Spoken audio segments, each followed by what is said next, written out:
Good evening, ladies and gentlemen. If I could have you take your seats so we could begin the meeting.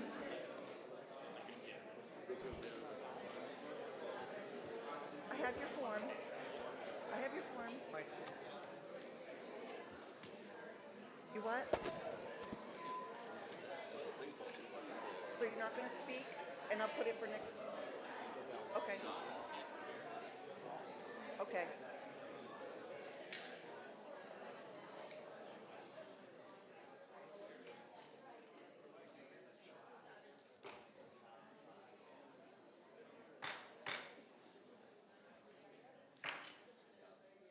Deborah, please initiate the roll call.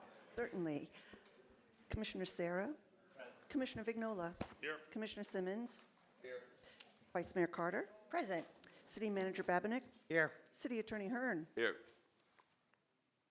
We will observe a moment of silence. And before we do, I wanted to leave you with some thoughts. The first Saturday of every month, we meet in the Peace Garden over by the Center for the Arts, and we start with this quote. Let peace on earth begins with me. Peace on earth, peace in my heart brings peace to my family. Peace in my family brings peace to my community. Peace in my community brings peace to our nation. Peace in our nation brings peace to the world. Let peace begin with me. Peace on earth. Please stand for a moment of silence.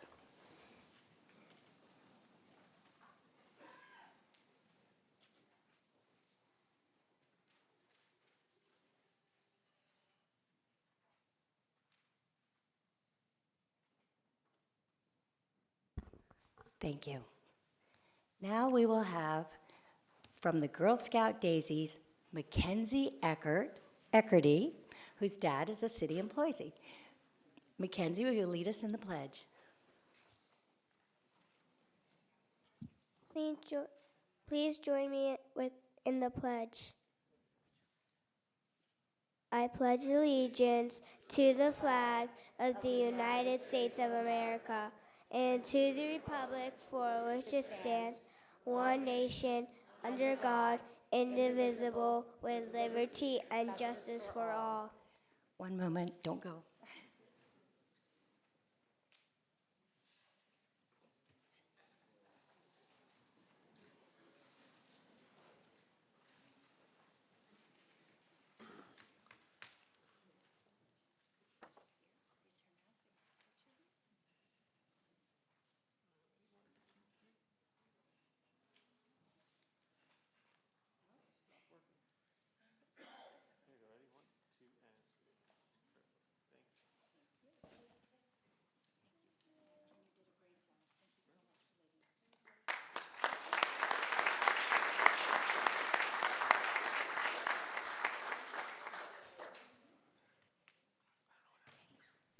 My apology, you can't tell I'm a little out of sync.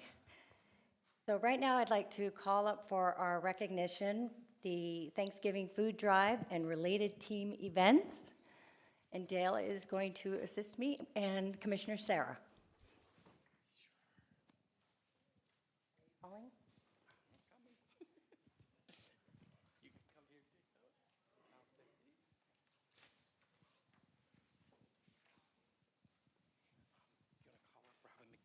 Okay, Robin McDonald, if you could come up.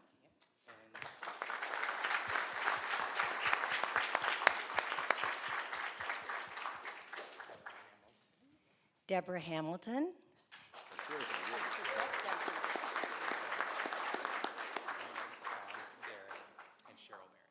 John and Cheryl Berry, please come up as well.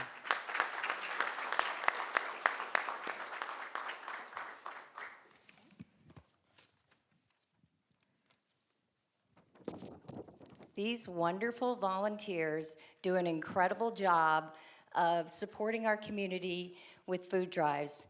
We are food deficient in so many areas, and they take their time and energy to provide for our community. And Commissioner Sarah is going to read a special recognition.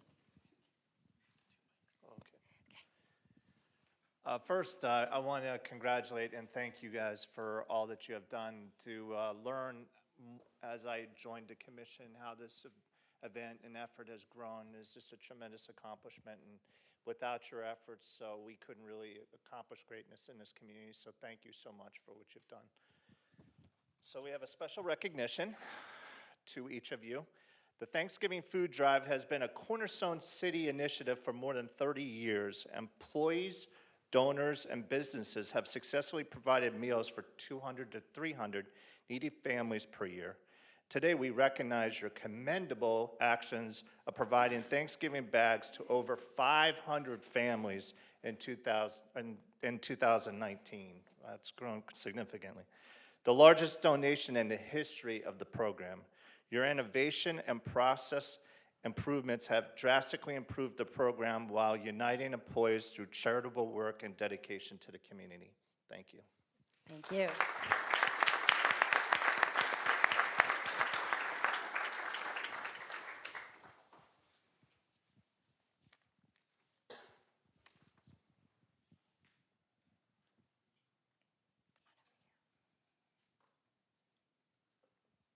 Go on both ends.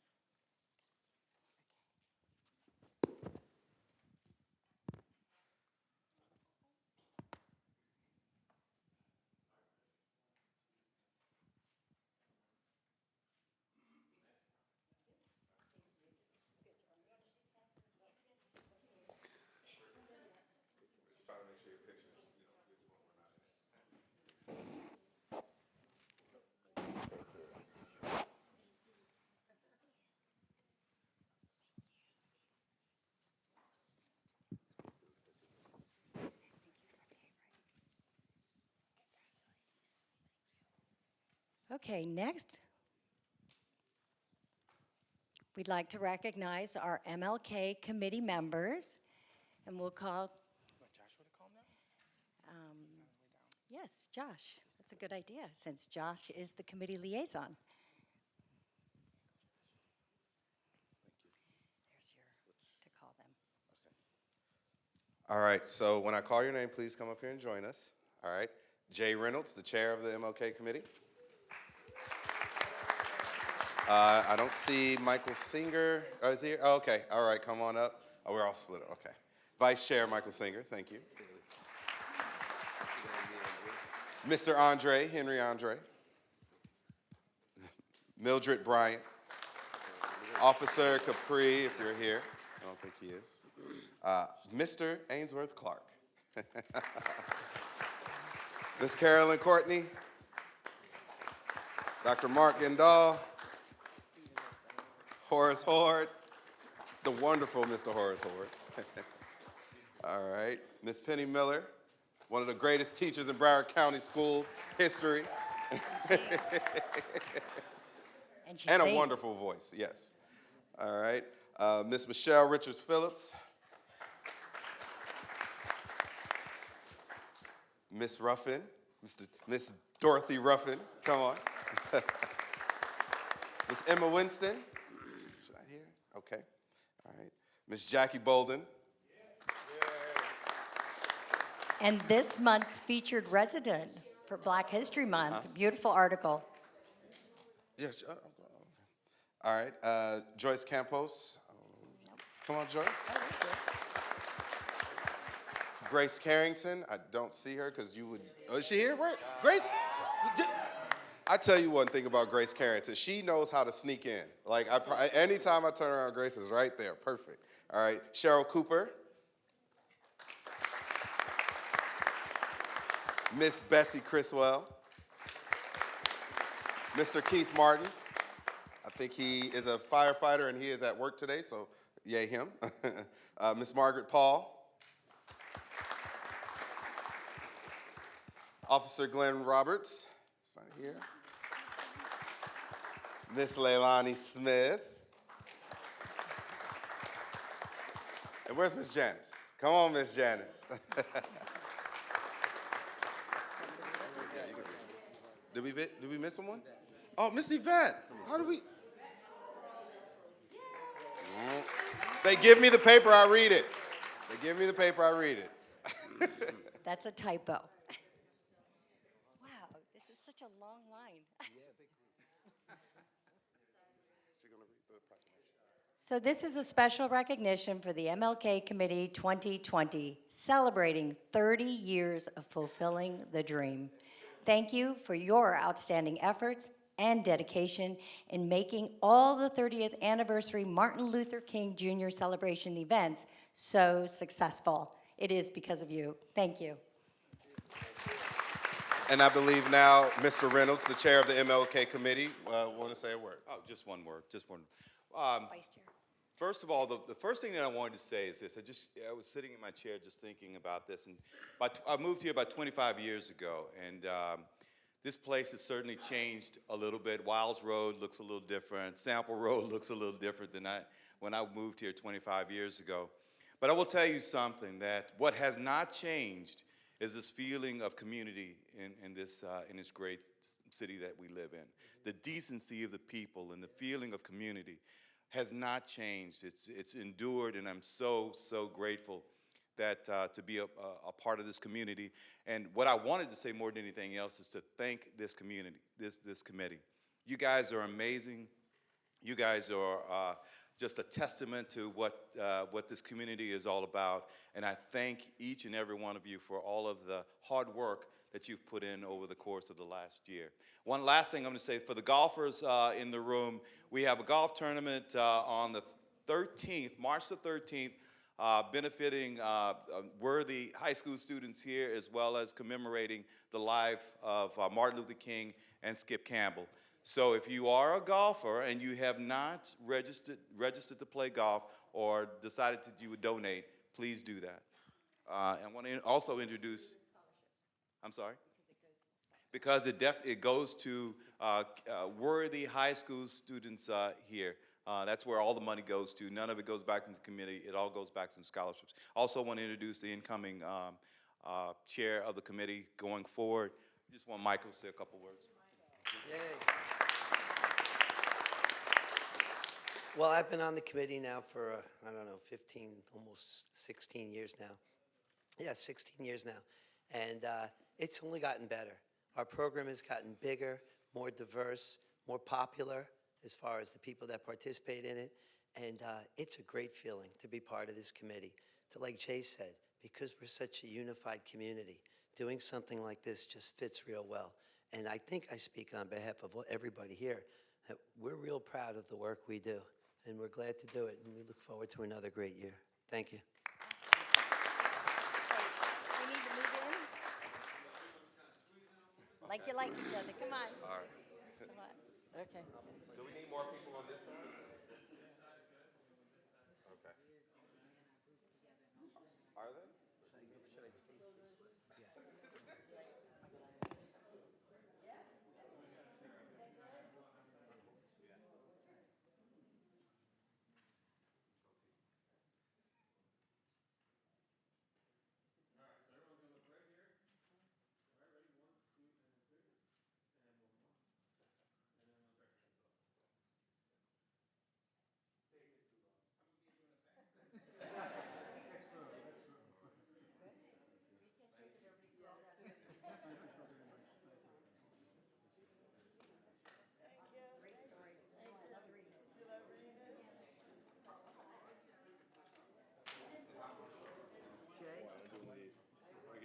Hey, good to see you. Thanks for everything you do.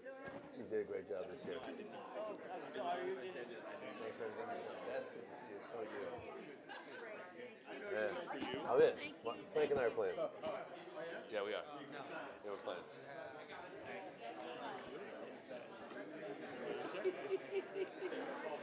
That was fun. That was a great effort.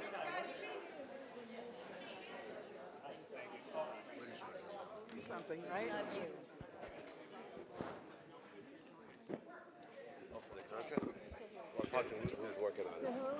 I'll talk to my associate that's working on it. Yep. We can do it. You got it? Do we know if they're Whatever the vice mayor tells me. Thanks. Okay. Good to see you. Thanks for what you do. You tee it up and I'll put the name.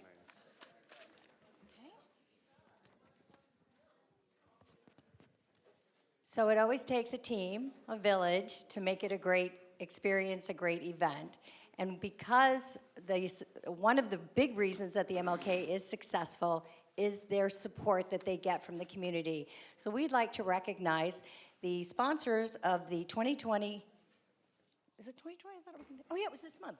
2020 MLK Celebration sponsors. And Commissioner Simmons will call them out. It's okay, Vice Mayor. January was a very long month, so I said January felt like a year. All right, so our silver sponsors, Baptist Health South Florida. Please give it a clap. They may not be here, but just give them a clap. They'll feel it. Our second silver sponsor, JM Lexus. All right, our bronze sponsors, Abundant Life Christian Academy.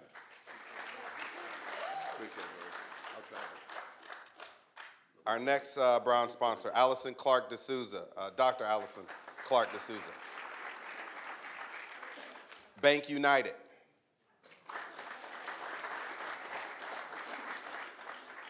Fiserv. Come on up, Mr. Clark. The Jerome A. Yavitz Foundation. John and Dorothy Ruffin. The North Broward County chapter of the Lynx. And then to our Emerald sponsors, the Florida League of Cities.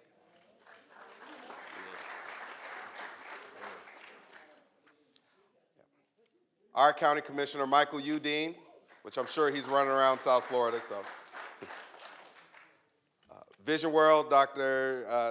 Gendal, and I'm sorry, I cannot say the other name, Reish. There we go, Reish, all right. I like learning something new every day, all right. And Vitas Healthcare.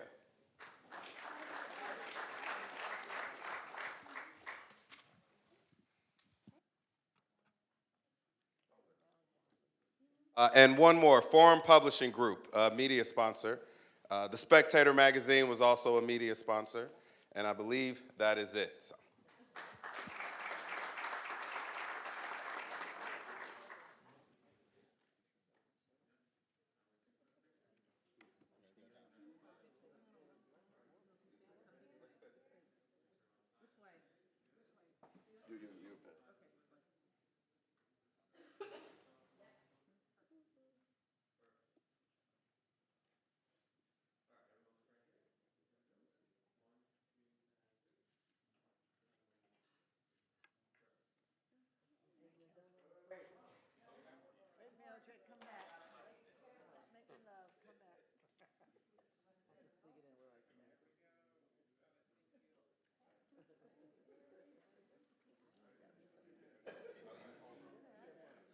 Cindy, brother, how's your banking? You still doing it? You're doing the park run? Not as much, man. How's everything? Golf is only man's game. Best continue. Yoga? That's good. Spinning's great. Good, man. You look good. Thanks, brother. Talk to you. You too. Man, it's been a while, man. Good to see you. That's good. Everything's good, yeah? Having fun? I love it. Good to see you, man. What's that? Oh, yeah. Oh, yeah, must be. All right, so we're playing, but you stay late. Just tell your wife you're all right. That's really good. MLK committee members, don't get too comfortable. So now we are going to have a recognition proclamation for Black History Month. Coral Springs has been celebrating Black History Month. Where's Josh? Did he leave? Okay. Yeah. Coral Springs has been celebrating Black History Month for more than 16 years. It's been our way of recognizing the invaluable contributions of our community volunteers who devote countless hours towards preserving the heritage and the history of African Americans. Black History Month, or National African American History Month, is an annual celebration of achievements by Black Americans and a time for recognizing the central role of African Americans in U.S. history. The event grew out of Negro History Week, the brainchild of noted historian Carter G. Woodson and another prominent African Americans. Since 1976, every U.S. president has officially designated the month of February as Black History Month. Other countries around the world, including Canada and the United Kingdom, also devote a month of celebrating Black history.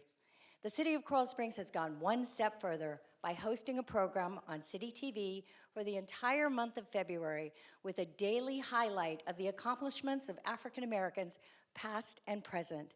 The 2020 theme for Black History Month is African Americans and the Vote. Congratulations, and if I could have one more picture with the MLK committee, if it's not too much to ask for you guys to come up. Yes, wait till they get up here.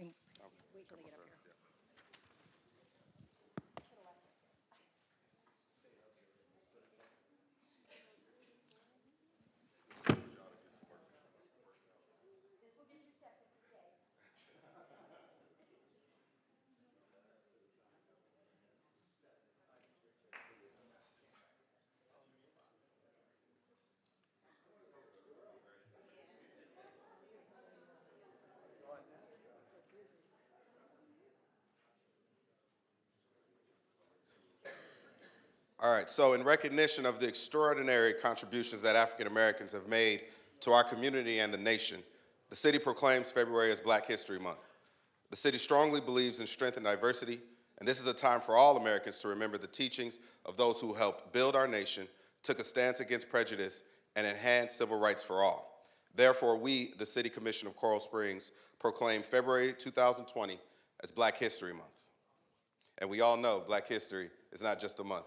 It's 365 days a year. So I'm grateful to be standing here with all of you, and let's pose for the picture.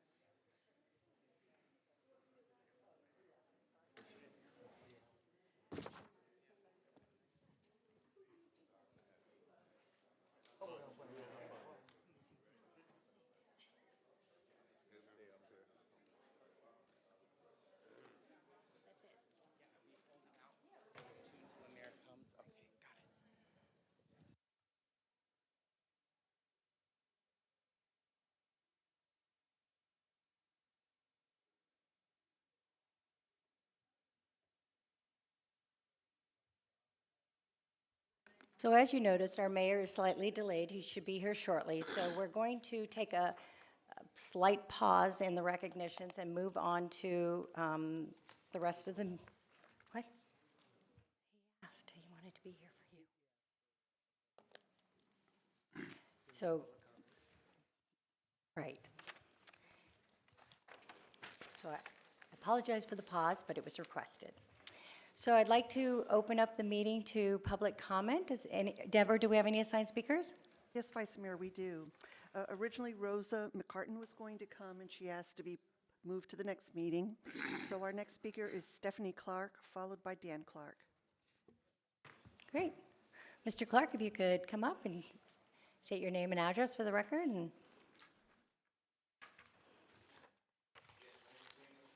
is it on? Hello? Yes. Yes, my name's Daniel Clark. I live at 10772 La Placida Drive. I'm here before you tonight to,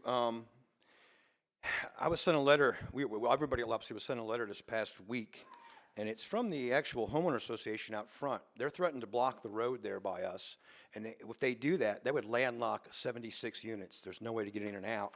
Now, I brought this to your staff last week, some planning people, and I brought it to their attention, and I guess they talked to Mr. Hearn and some other people, I don't know who all talked, and they said it's a civil matter, it doesn't have anything to do with the city. However, it does, because the city set precedent. When they built phase 3 of La Placida, they gave the developer the authority to put gates across the South Road, and that South Road, I passed out, I hope you got these things. We passed this stuff around, if you got a copy of these. One's the letter that was sent to us, threatening to block the road and landlock us. The other page is out of our docs, number 6, where the little paperclip image is there on 6. It states that all phases of the roads for all 3 phases of the condominium belong to all the people in the condominium for all 3 phases of development. However, at a quasi-judicial hearing, we were assured that road would be protected and we'd have right-of-way over the property. We met with Mr. Hickey and staff throughout that process. But somewhere along the line, they let them put up gates. First, the gates opened automatically so we get it on off our property and use the South Road. Now, They've got what look like industrial fences, like, if you will, factory gates across the road, and we can't use the south road. Now this letter threatening to block the north road would landlock us. There's 76 units back there.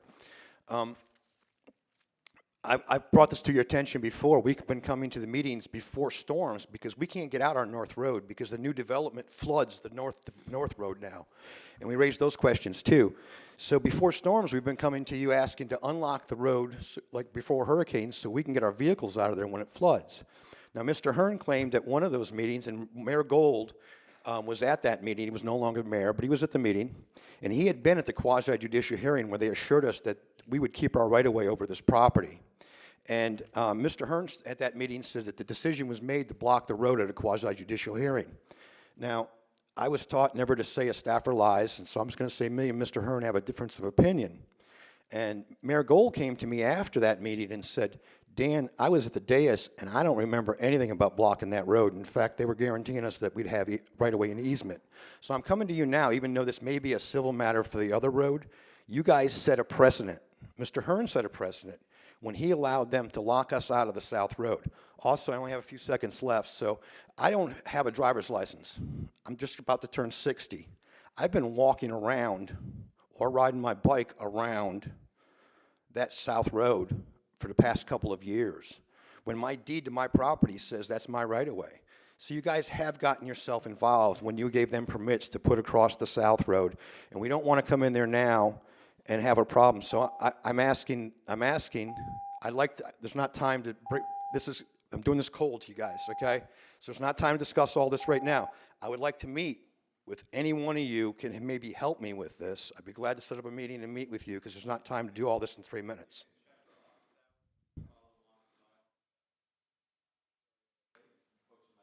Soccer team in the playoffs. Sorry, I was not able to be here for your full 3 minutes.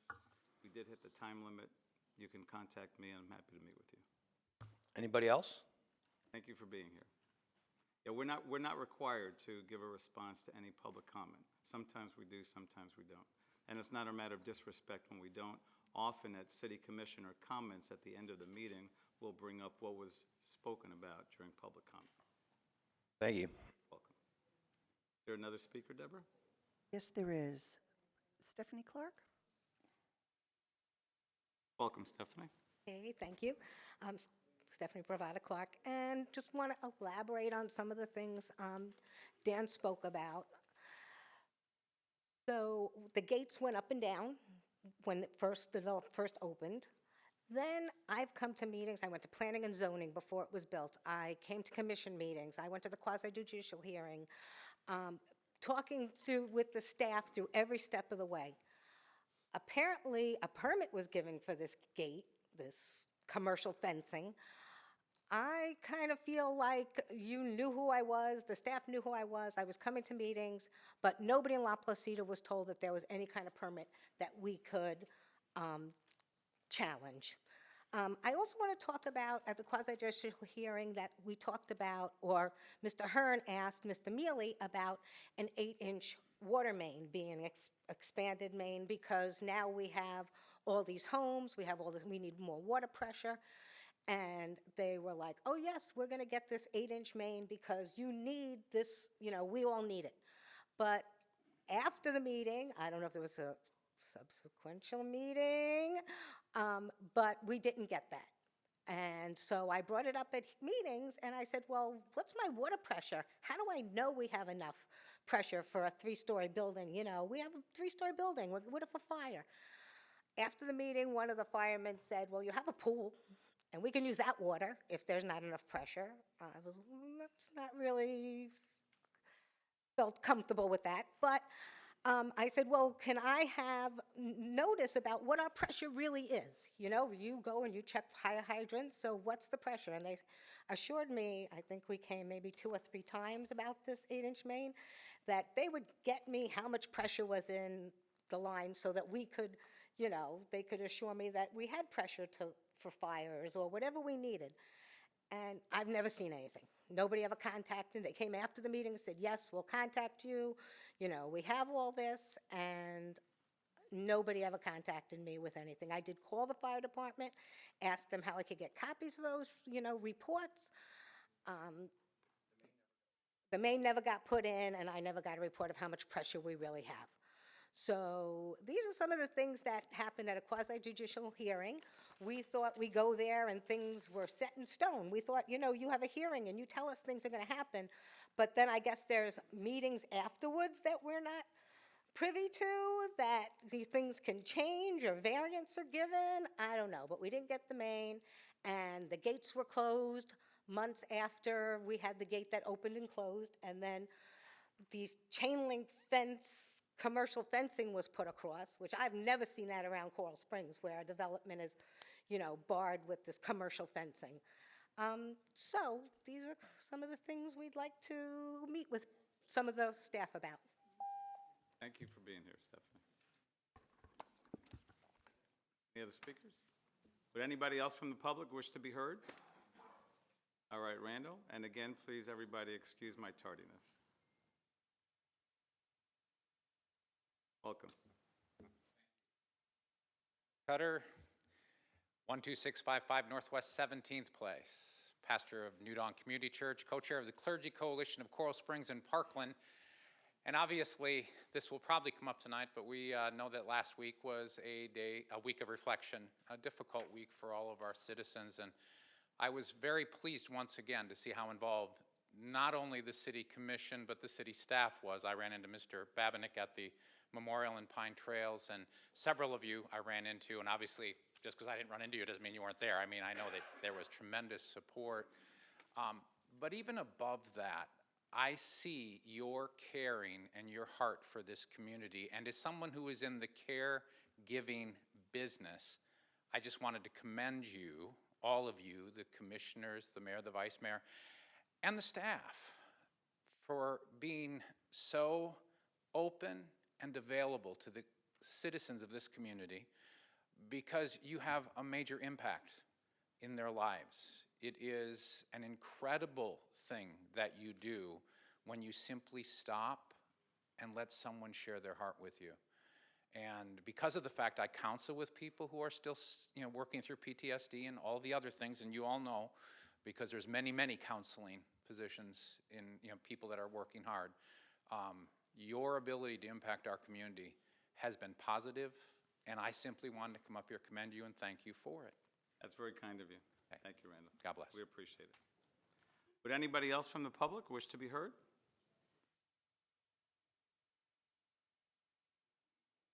You're just changing your seat, Joe? No, I'm teasing you. Eventually. I like that. I like that. Good evening, Mayor, Commissioners. Joe Morera, 3275 Northwest 114th Lane.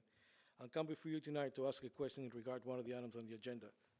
Item number 16, under policies and formation direction. After reading the backup material, it appeared that this particular vendor was entered into an RFP contract for $150,000, which grew into a $256,000 expenditure, and now has grown to a $500,000 award and is continuing to grow. So my question is, how does a vendor that signed a $150,000 contract wind up with $500,000 contract at the end? Perhaps there's a need for that, but have they been put out to an RFP? Maybe there would have been other vendors, knowing the scope and the size of the work versus 150 to 500,000. They may have been interested in bidding on this size of contract. I'm just questioning it because it seems like a large reward.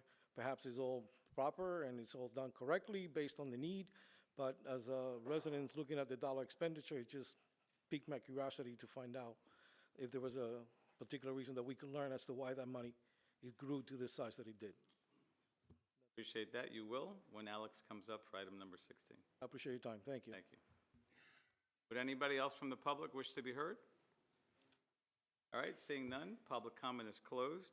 We're going to go back into the earlier part of the agenda, and we have a very special recognition. And thank you for allowing me to be here for that special recognition. So will the entire commission come down? We are recognizing Joshua Simmons as being the first African-American elected official, and his family is going to come up and introduce him. So let's give him a first round of applause.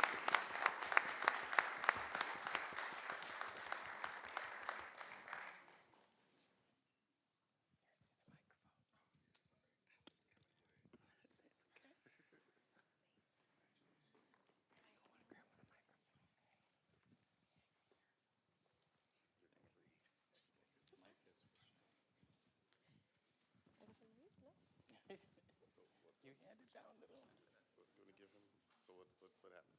Are you gonna tee it up? I'm happy to tee it up. So we are, thank you. And thank you, everybody, for indulging me in this part of the meeting and moving it back. This was very important to me. We had history happen November of 2018, and I actually have chills. Joshua Simmons, as our first African-American elected official here in the city of Coral Springs. We were born in 1963, a little bit before Commissioner Simmons. And being this is Black History Month, not only is he the first, but Joshua is passionate. He cares so much about our community. He is always engaged. He's always inviting. He is just a wonderful person to work with. He's a passionate teacher, and I'm very proud to be on the dais with you every meeting. And I want to pass it off to your family, first to Cheyenne, to share a little bit about how special you are to her. When I was canvassing out with Josh a day or two, he would go to different houses, and one thing Josh would never ever mention was that if elected, he would be the first African American commissioner. And I was happy about that because I wanted everyone to know to vote for him based on his character, his integrity, and everything that he stood for. So when he won, and it was history that he was the first African American commissioner, everybody was like, wow, I didn't even know that. And I was like, yes, because he didn't run on that. He ran on everything else. And even though he is, I am very proud to say, I'm very proud that he is the first African American commissioner of Coral Springs in 2018.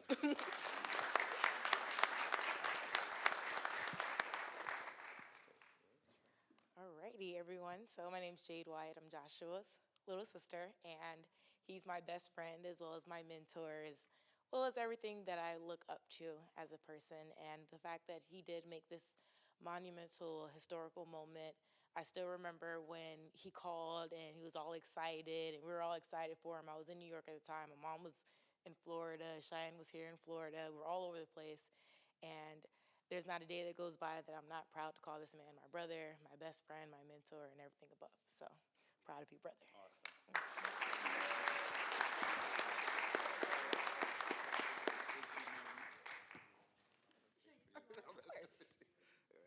So the Coral Springs City Commission honors and recognizes your historic achievement as the first African American elected to serve on the City Commission February 19, 2020.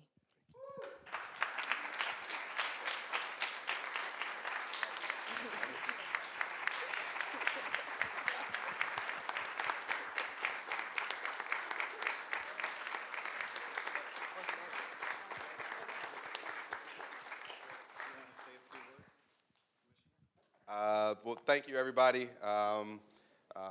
As Cheyenne stated, you know, in the back of my mind, I knew that if I won, I would make history, but it was just much more important for me to run on my merits and what I wanted to do for the city. You know, I think if anyone really sets out to try to make history, you won't make it. It won't happen. But if you really ingrain yourselves and let people know who you are, let them know what you're going to do for them, then it's always been my faith to believe in people's their better human side. And I always believe that people will look past what I look like, what I sound like, and really see who I am and what I could mean to them and what I could do for their community, for their families, for their children. And so I was very happy that everyone in the city had been so gracious to me when I showed up. You know, people have been here for many, many years, and you know, I came kind of new into this area, and you know, everybody was very welcoming. You know, at times you're not sure what to expect from people. Sometimes society makes us feel to expect the worst in people, but here in Coral Springs, people show me nothing but the best. And so every day, when I say that I'm grateful to be a member of this commission, to be a representative for this city, to be a representative for everybody in this city, it really is an honor. So I'm very thankful, and I'm thankful to the commission. I'm thankful for my family for being here and presenting me with this achievement. So thank you.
So now that the mic is back on with Ryan reminding me, the City of Coral Springs is proud to recognize Darius Butler, who attended the Coral Springs Charter School. He played quarterback and safety there.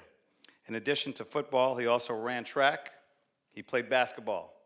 He was an all-county selection as well as an all-state honorable mention. He played college football at UConn. He was twice named Big East Player of the Week, both during his freshman year in 2005. He earned Big East Defensive Player of the Week in 2005 after he made 3 interceptions for 122 yards, and he scored a touchdown. Well, that would be a dream for me. That's awesome. And these 3 interceptions and the yardage he got set both a Connecticut record and a Michigan Stadium record. He was drafted by the New England Patriots, no boos from the Dolphin fans, in the second round of the 2009 NFL Draft. And he also played for the Carolina Panthers, and I was rooting him on big time when he played for my Colts in Indianapolis. He started his career as a cornerback. He switched to safety in 2016, and he's currently a free agent. So we wanted to thank Darius for his contributions to the NFL, to our nation, and to your community here in Coral Springs. We're very proud to honor you with this certificate. Congratulations, Darius. So nice to meet you.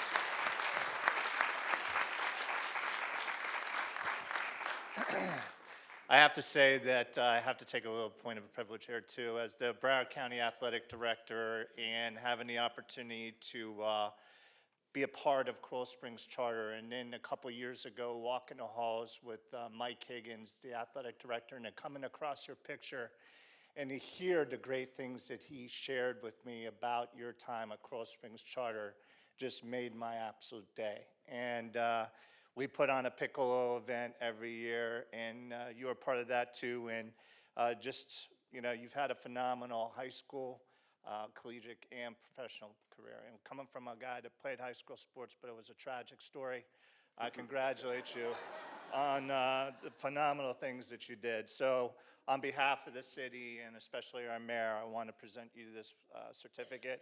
And it says, Darius Butler, as a star athlete and NFL football player, the city of Coral Springs is proud to honor you for this great contributions to our community. Mr. Butler started his football career in Coral Springs and attended the Coral Springs Charter School. Coral Springs is proud of your great accomplishments. We wish you continued success in all of your endeavors from the city with everything under the sun. Congratulations.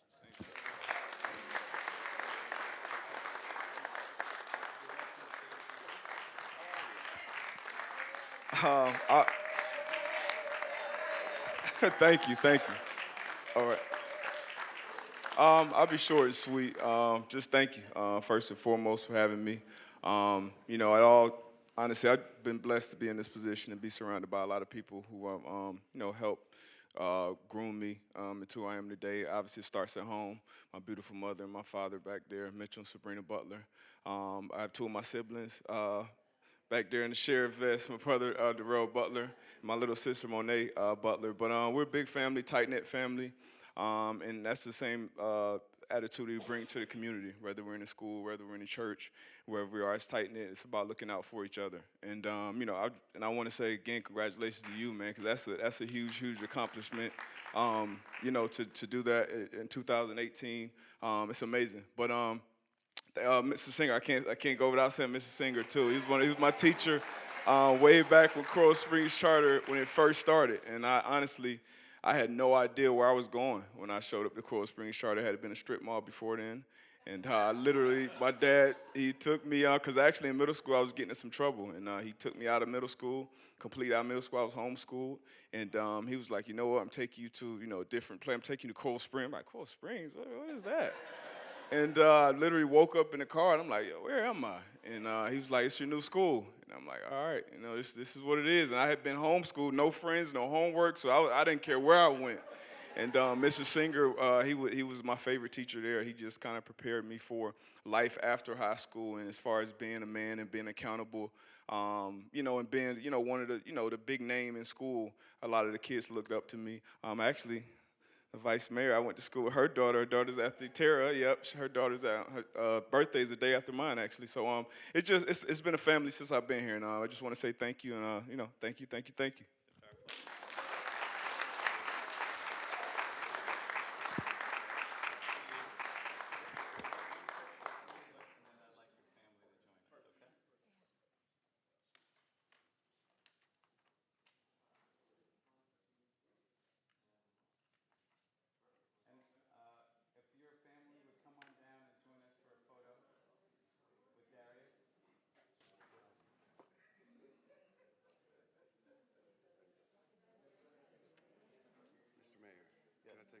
Mr. Butler.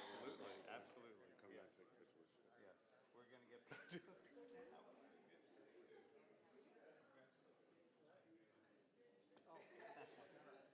Hey, how are you? Come on in.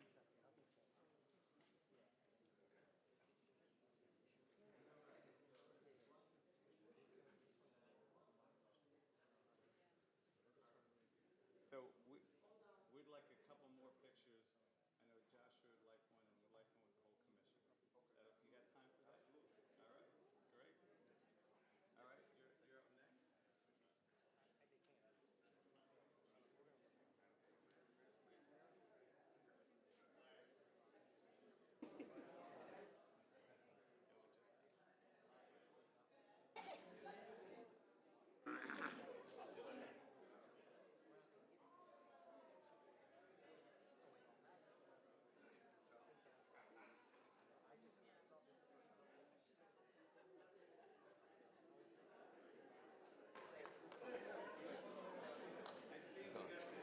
go see if you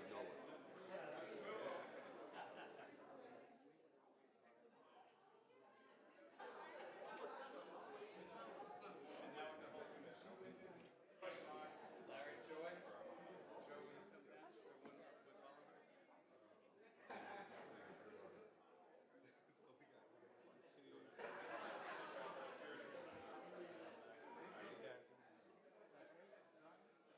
All right. I'm going to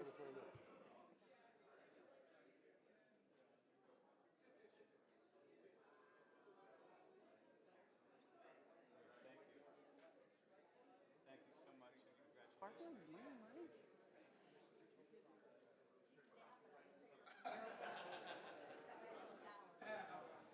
All of all my deaf friends.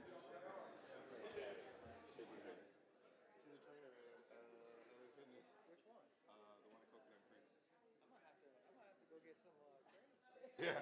No, she really did just dance the 375 pounds. So. Oh my God.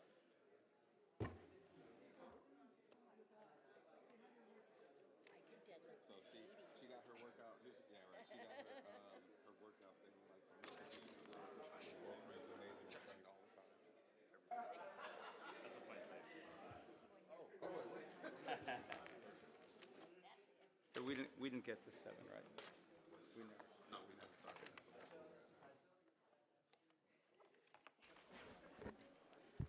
Well, it is a proud day in Coral Springs. We are blessed. We are blessed here in our city.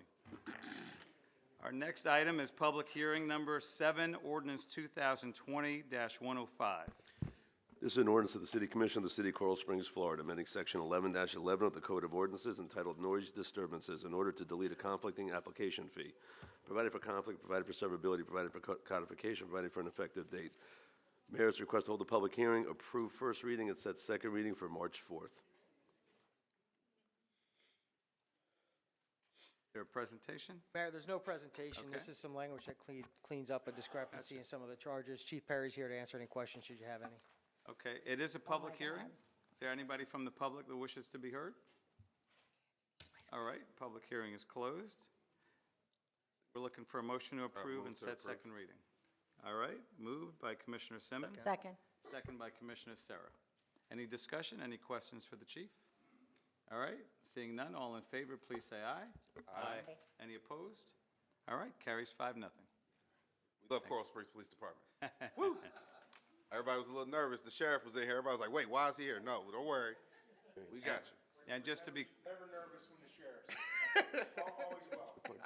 and just to be, just to be clear, second reading will be on March 4th. Correct. Our next item is item number 8, a special exception that is being sought by Lady Bird Academy. Mayor, this is a request to hold a quasi-judicial hearing and public hearing to approve petition of CSJ Capital LLC for a special exception from Section 250816, amount of off-street parking, and 250441, required perimeter buffering adjacent to abutting properties of the Land Development Code, relative to reduction in the number of required off-street parking spaces and reduction in required landscape buffer width for construction of a daycare. Lady Bird Academy in the Neighborhood Business B1 zoning district located at the southwest corner of Royal Palm Boulevard and Northwest 89th Drive, legally described as a portion of Parcel A, Forest Hills West subdivision. Authorized City Attorney's Office to draft an order approving SC 19-10 and adopt said orders. This is a request to hold a public hearing. The quasi-judicial has been waived by the petitioner. There's an affected party that has also agreed to waive it. And so we will have the hearing, the full hearing. The affected party is treated the same as the petitioner for times of a presentation, and then 3 minutes for anyone, member from the public. This is a request to approve and authorize with several conditions, and Julie's about to go through that. All right, hey, Julie. Good evening, everyone. So the first item I'll be speaking on today, as Mr. Hearn mentioned, is for special exceptions relating to Lady Bird Academy. The property is zoned neighborhood business, B1, which we don't have too many properties zoned this within the city, but it really is, the purpose of this district is really to serve the needs of the community, hence the name neighborhood business, to meet the local needs, whether they be shopping needs or personal service needs or something like this with a daycare to help the community nearby. The property itself is located on the corner of Royal Palm Boulevard and Northwest 89th Drive, and it's about 2.5 acres in size. Part of the reason it's been vacant for so long, and I'll get into it in a minute here, you can see it in your backup, is there's a number of FPL easements that are going around almost every side of the property. So it's really been a difficult site as we've met with people over the years to find something that would fit here, that would not only fit building-wise, but that would be an appropriate use for the neighborhood, especially abutting the single family and the residential to the south and the west. Looking at the project itself, Lady Bird Academy is proposing about a 12,000 square foot daycare. They will have 2 playgrounds, which the code only requires 1, but they do have 1 for the older students and the younger students. And they will have 10 classrooms. The hours are 6:30 a.m. to 6:30 p.m. This is a permitted use within the B1 district. It doesn't require conditional use, such as the schools that we may bring before you here and there. Lady Bird actually has another location in the city, which I'm sure y'all are aware of, over near Turtle Run, in Turtle Run area. So it's really great that they're choosing to build another facility here in Coral Springs, so we're really happy to see that. The first request is relating to the number of parking spaces. The code bases the number of spaces off of the number of classrooms that are in the facility, so they're required 56 spaces based on the size of the property. They're providing 47. They actually did a study at their other location in Coral Springs and found that that school that is basically the same size, if not a little bit bigger than this one, the max they ever used was 36 spaces. So we definitely feel the 47 will accommodate them appropriately. The city's traffic consultant also looked at their study and concurred with the findings.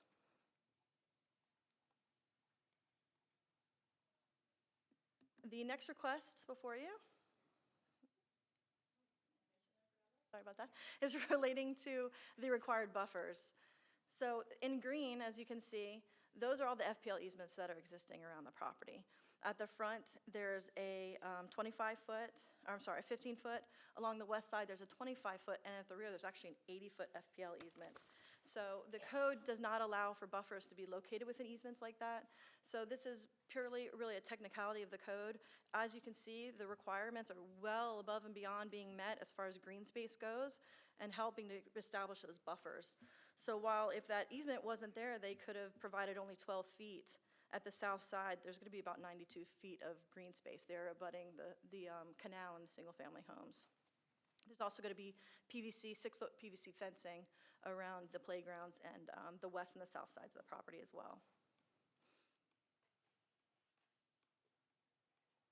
As you know, when you're considering a special exception, there are 2 criteria. The applicant is requesting their special exceptions under the first, in that in literal interpretation of the code would present a burdensome hardship. As I mentioned, especially relating to those easements, it really is making that property hard to develop otherwise, and they've definitely met the intent of what the code is trying to do by buffering this commercial use from the residents nearby, as well as the number of parking spaces. I know there were some concerns that came up at Planning and Zoning Board relating to the traffic at that intersection, and just so you all know that Broward County has been requested to do a warrant study of that area to see if it will warrant a light or not. We have not heard back from them yet, but they are looking into it right now. With that, we are recommending approval. We are recommending with a couple of conditions, mainly that it be for this use, for a child care center, with the maximum 10 classrooms, since that's what the parking is related to. That if FPL has to get into those easement areas, that they need to reestablish whatever landscaping may be taken away for them to do the work. That the project be substantially developed according to the site plan that's attached, and that this may run with the land. So with that, for any questions you might have. Any questions for Julie? Did, but I found it. Okay. I wanted to know where the playground was and relative to the house. I found it. Great, well, thank you very much, Julie. Next up, we have the petitioner.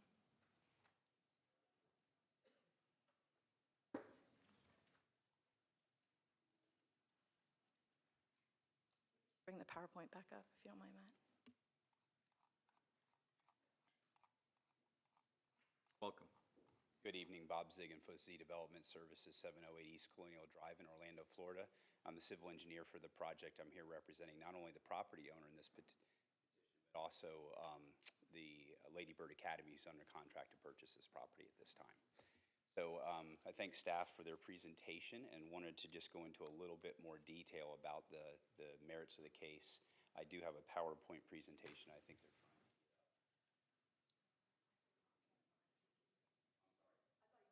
No. Okay, we don't have a PowerPoint. Well, you had one. That's okay. I'm prepared to discuss it either way. So some of the, and let me see here. Do you have an aerial image?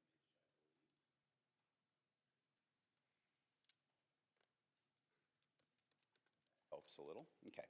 So in looking at this piece of property, it is 2.5 acres. And when you look at the easements that are surrounding the property, it's kind of interesting to note it's 37% of the site area is consumed with easements.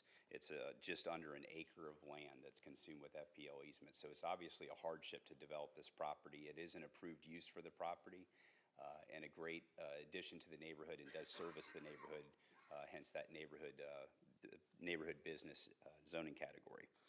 So, and then as far as the properties that surround us and kind of the interesting characteristics there, we are abutting residential, which is the reason for the larger landscape widths. And so to our west it's a higher density residential. I believe that's an apartment complex to our west. To the south, separating us from that single family residential zoning district, we have an 80-foot wide FPL easement, plus we have a canal that separates us from those residential properties.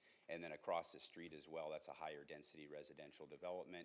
And of course, we have the roadway that separates us from them as well. So as we move on looking at the parking, we did do a study and a little bit of detail about that study. We're presenting the one that was done with the other Lady Bird here in Coral Springs. I myself have done well over 50 daycares in my career for this brand and other brands. And I've seen parking study after parking study for one of those larger brands we've worked for. And all of these brands develop in the same general size of building as 12,000 to 15,000 square feet. The student counts range from 175 to 200 students at all these locations I've seen studies for. The highest I've ever seen is just in the low 40s.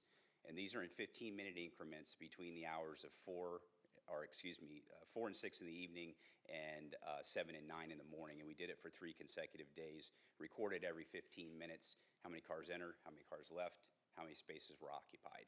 This one netted out 36 was the number when we looked at the other facility here in Coral Springs. And I've seen study after study after study with those student counts in the 180 to 200 range, and 41, 42 is the highest I've ever seen, and we've got 47 spaces here. So I'm very comfortable that we're gonna have enough parking and can tell my client that they can feel comfortable with their facility operating correctly with that 47 parking count.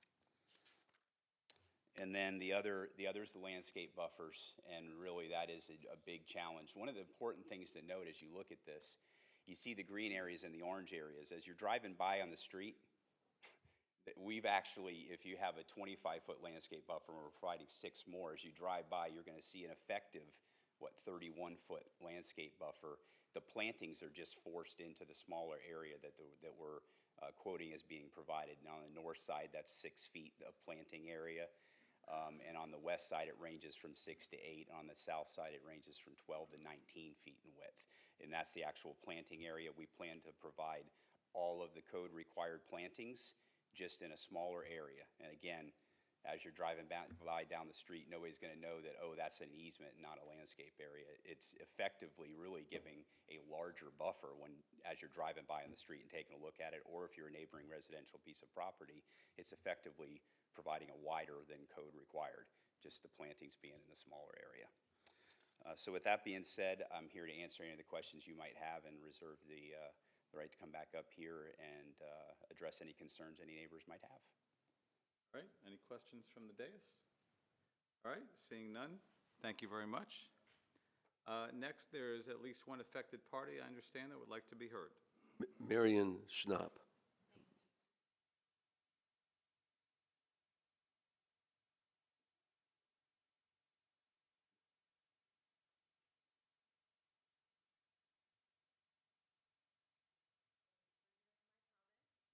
Oh, our pleasure.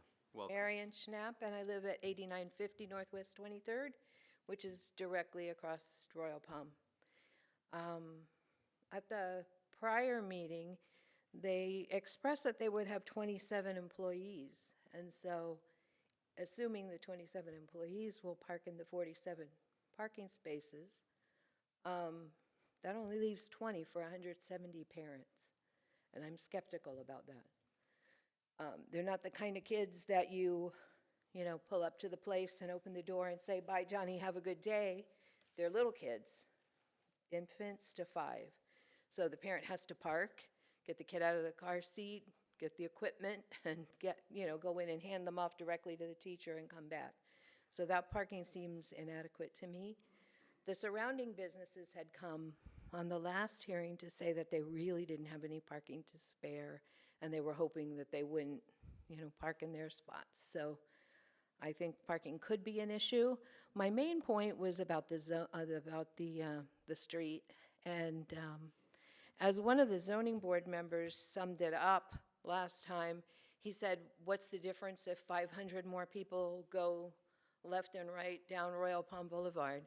And I would agree with that, but if you could look at your map and look at the corner of 89th and Royal Palm, the problem isn't the traffic going east and west. The problem is the people that are going to be coming out of Lady Bird Academy, turning left to go west on Royal Palm, and the people that are going to be coming from the east, turning left into there, and the people that are turning left from the neighborhoods going out onto Royal Palm, and the people that are turning left from Royal Palm going into the neighborhood north of the thing. Right now, that's a terrible, terrible corner. There's traffic accidents there all the time. And the last meeting, they did say that Broward County had done an assessment 2 years ago, and I kind of let that go by, but when I got home, I thought, oh, they didn't do that for fun. Some smart person in Coral Springs noticed that we had lots and lots of accidents on that corner and asked them to do it. So I understood her to say that, yes, they're going to do that again. My concern is that, what if they come back and say, no, some little kid and their mom's going to die in that intersection? That intersection is really, really dangerous. I think we need to take some kind of reasonable step to see if they can give us some assurances that they might be able to accommodate a light there before you approve putting a place there and endangering all those people that are going left and right. And it's like bumper cars out there now. I live right on that corner. We had property damage from an accident where somebody was turning left and they got run off the road and they came through the wall. We had to replace the wall around our development because we had to comply with the new code, and it cost our community $168,000, which we had to share amongst 24 residents, and so it was really expensive. The poor lady who hit us had $25,000 in property insurance, so that was, the rest of it was on us. And it is a financial hardship if we have to continue to do those kind of repairs if traffic is out of control. So I hope that you'll take the traffic thing really, really seriously, and that we'll be cautious not to allow that dangerous traffic thing to happen, especially with that kind of vulnerable population. Again, I thank you for hearing my comments. You're welcome. You're welcome. Okay, are there any other affected parties? Okay, next portion of this quasi-judicial hearing is to allow anyone from the public to speak on this. Would anybody like to be heard? Okay, seeing none, we're going to close the public hearing. Is there any questions of the petitioner before a motion? Go ahead, Larry. I'd like to ask a Commissioner? question about, regarding the parking, specifically the question that the nice lady asked regarding the amount of employees and the drop-off and pickups. Yes, so part of the staff is not there all at once, number one.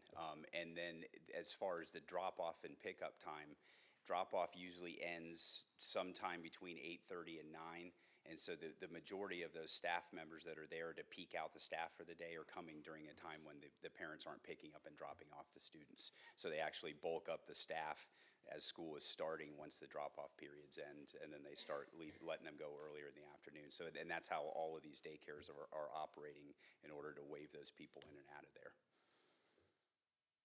Like I said, I've seen countless numbers of studies at the schools of these size, and we get asked this same question a lot. How the heck can you get that many students in and out of that facility with only that number of parking spaces? And I've been in public hearings all over the country talking about this same topic and seen study after study. And like I said, they're all coming out netting less parking than what we have here. Questions of the petitioner? Any questions of staff? I have a couple of staff, so thank you. I have a couple of comments, if that's okay. Yeah, after a motion, we'll take discussion, if that's okay. Okay, Julie, if you don't mind?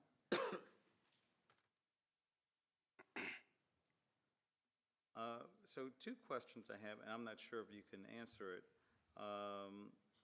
So based on a couple of the comments that were made by the affected party, and I'm sorry I didn't catch the lady's name.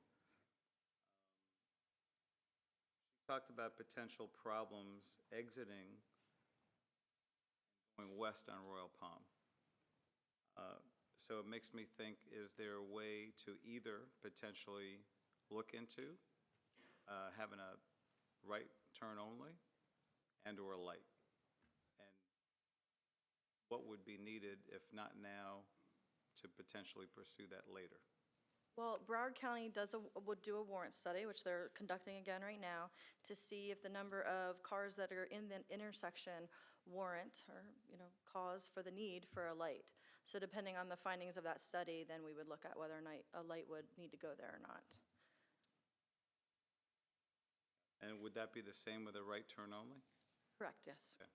Gotcha. Okay, any further questions now of staff? All right, thank you very much, Julie. May I hear a motion?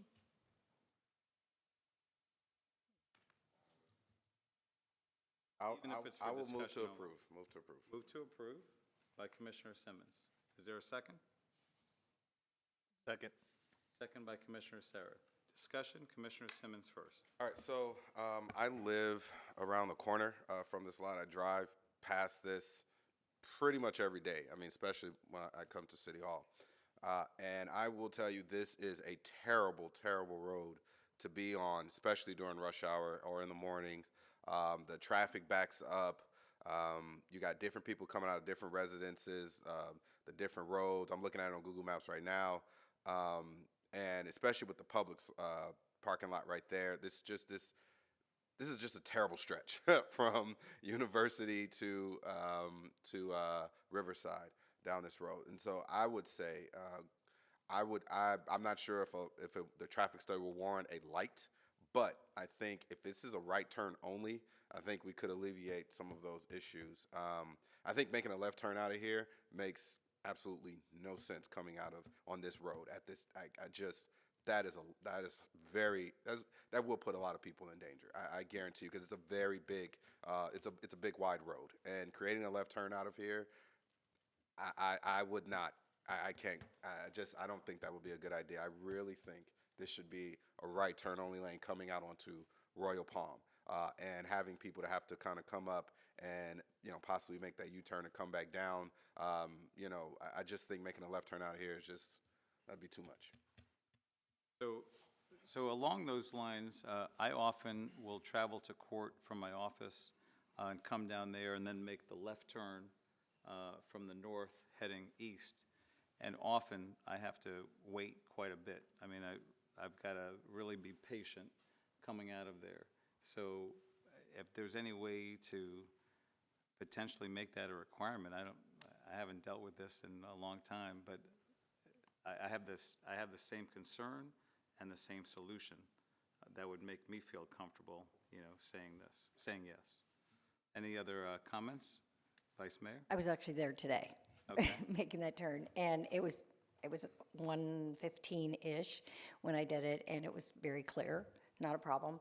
Ramblewood, which is the neighborhood south of that, is one of our largest neighborhoods in the community of 1,800 homes, although it is on both sides of Riverside Drive. I agree that making that left can be precarious. And I think I would prefer that if it was just a right turn. But if you do that, then you're going to have people cutting through the Ramblewood neighborhood to go back out to University off of 19th. I think it's 19th. I'm not sure what's the best solution. But I had recently asked staff to look into that intersection because the same homeowner development I spoke to, somebody that I know that lives there had asked me why they couldn't get a light. And I hadn't gotten a response back yet, but I do know they're working on it. Anything further from the dais? Madam Vice Mayor, I'm trying to understand what you said by cutting through 19th. So, right here. 20th and 19th, if you. Oh, right here, okay. Back here, Uh-huh. you come back here. and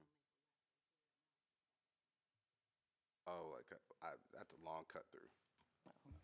If you don't, if you can't go out, if they can't make a left there and they need to get going See what you're west, that would be the next alternative, other than to make a right and make a U-turn. I think, I guess you come down And here. the U-turn would be right around Park Summit.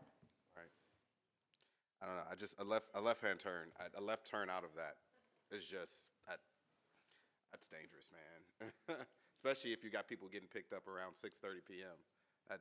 And people are flying into this Publix lot all the time. Publix is really removed from that section right there, because you've got that apartment complex, that tower that's right next to, the tower's next to the vacant lot, and then you have Publix. Well, the U-turn that people make right here, that super wide U-turn that they kind of made a little indent, so people have enough clearance to make That that one's U-turn. across is from right Publix. here, right, and that's in between the Publix I lot see what and you're right saying. by the towers. So, again, try to make that left turn. It's a lot that would be a lot happening in that stretch, I think. I mean, as far as the use for the property, I mean, the property's obviously been there since the beginning days, and we've had a number of people look at it, and this seems to be the lowest density that would be there, versus an office complex or something like that. So that part, I think, is a good thing.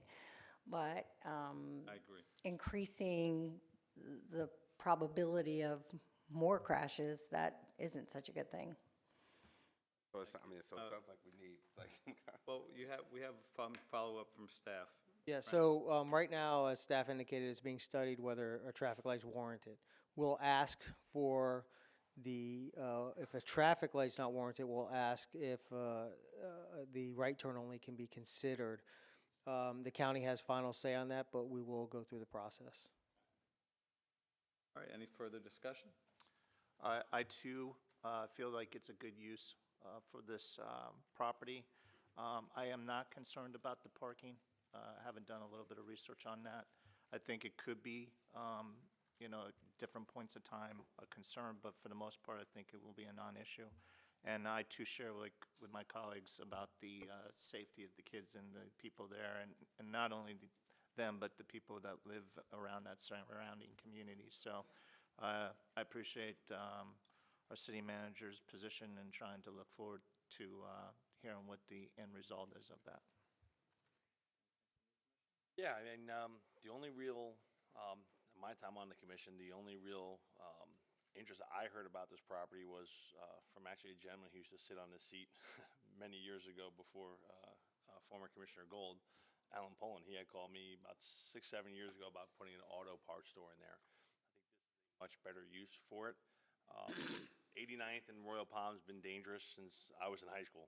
Getting out of there, getting out the Forest Hills area, getting out of there, coming across Royal Palm is one of those difficult intersections. So I'm glad we're going to go ahead and make sure that's looked at to see if we can either get a traffic light or make it a right-hand turn only. I understand what the nice lady said about the amount of parking, but while sitting up here, I'm going through all the different preschools and looking that I can see and counting up cars and spaces, and they are like 90% empty in almost every photo I go to, whether it's Google Maps or Bing or BCPA. So, but I do think that this is the best use of property, and people should have a right to develop regardless of whether or not there are other things there that create traffic concerns, because it wouldn't be just this property creating the traffic concern. There are a lot of homes out over there, and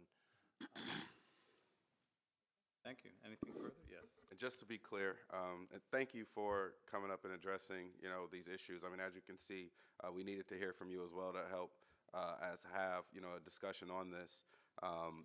Royal Palm turned into Copans, that is a county road, so all we can do is ask, them to take our concerns into account. But we have a wonderful staff, and they're going to work with them as best as they can to try to make sure they listen to us, or try to get them to listen to us. Yeah, and we all thank you as well for coming up and being heard. So with that, all in favor of the motion, please say aye. Aye. Aye. Any opposed? All right, carries 5-0.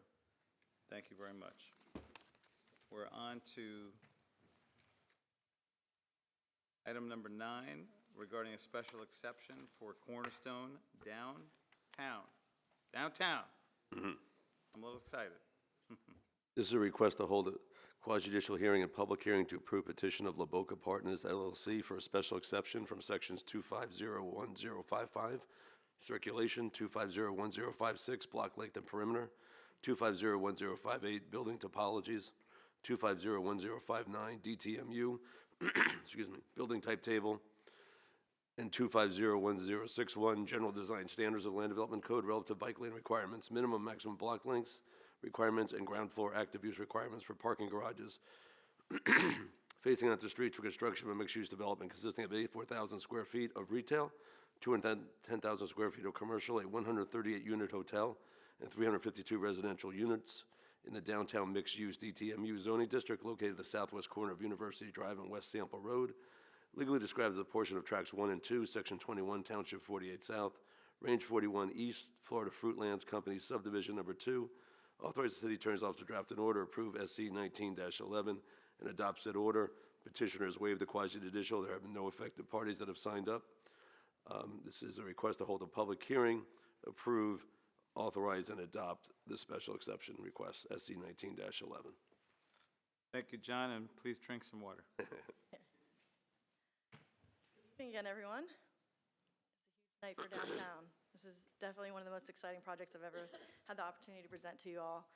And before I get into the kind of the nitty-gritty of the project, I may be the one standing up here tonight, but this really has been every department that's worked on this over the last few years, whether it be Public Works and the improvements that are going to go on the streets, the Attorney's Office and the agreements, Economic Development, which you have a letter of support in your backup, and working with the CRA as well. It really has been a collaboration between us and the applicant, step by step through this whole thing. So I'd just like to acknowledge everyone before I get started on this. That's great to hear, Joe. Yeah, definitely. And this is the first of a set of approvals that'll be coming before you. There'll be additional ones on March 4th that you'll be seeing, including the plat as well as a few other agreements. So if we could switch over to the other PowerPoint first. So I won't go through each special exception here on the first slide, but as John mentioned, there's a couple that we'll be going through this evening. This is the first major development we've had with the DTMU that was adopted 2 years ago. So we knew when it was adopted that every block might be a little different, so that's the reason we're before you this evening. It's not that this project doesn't meet the intent of the downtown district. It definitely does, between the mix of the uses and the building itself and everything. It's just especially with the shape of the property itself, there's a few things that didn't quite fit into our new code, so that's why we're here before you this evening.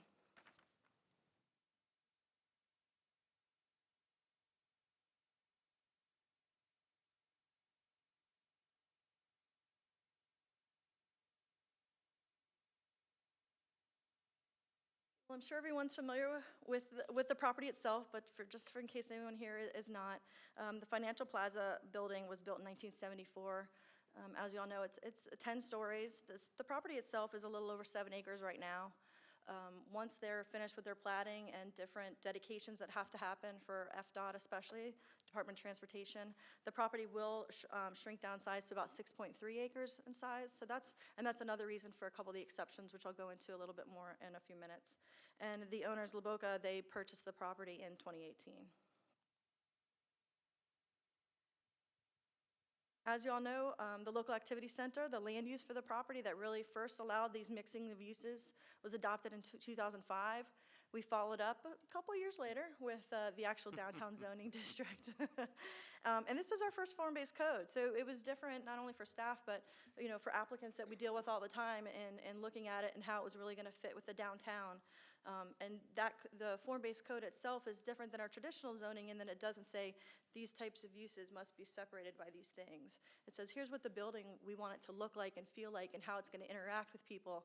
And how you put those uses together is up to you. So we specifically didn't put in any requirements such as requiring an active liner on a residential property or things like that, because we really wanted the market to dictate what the project was going to be.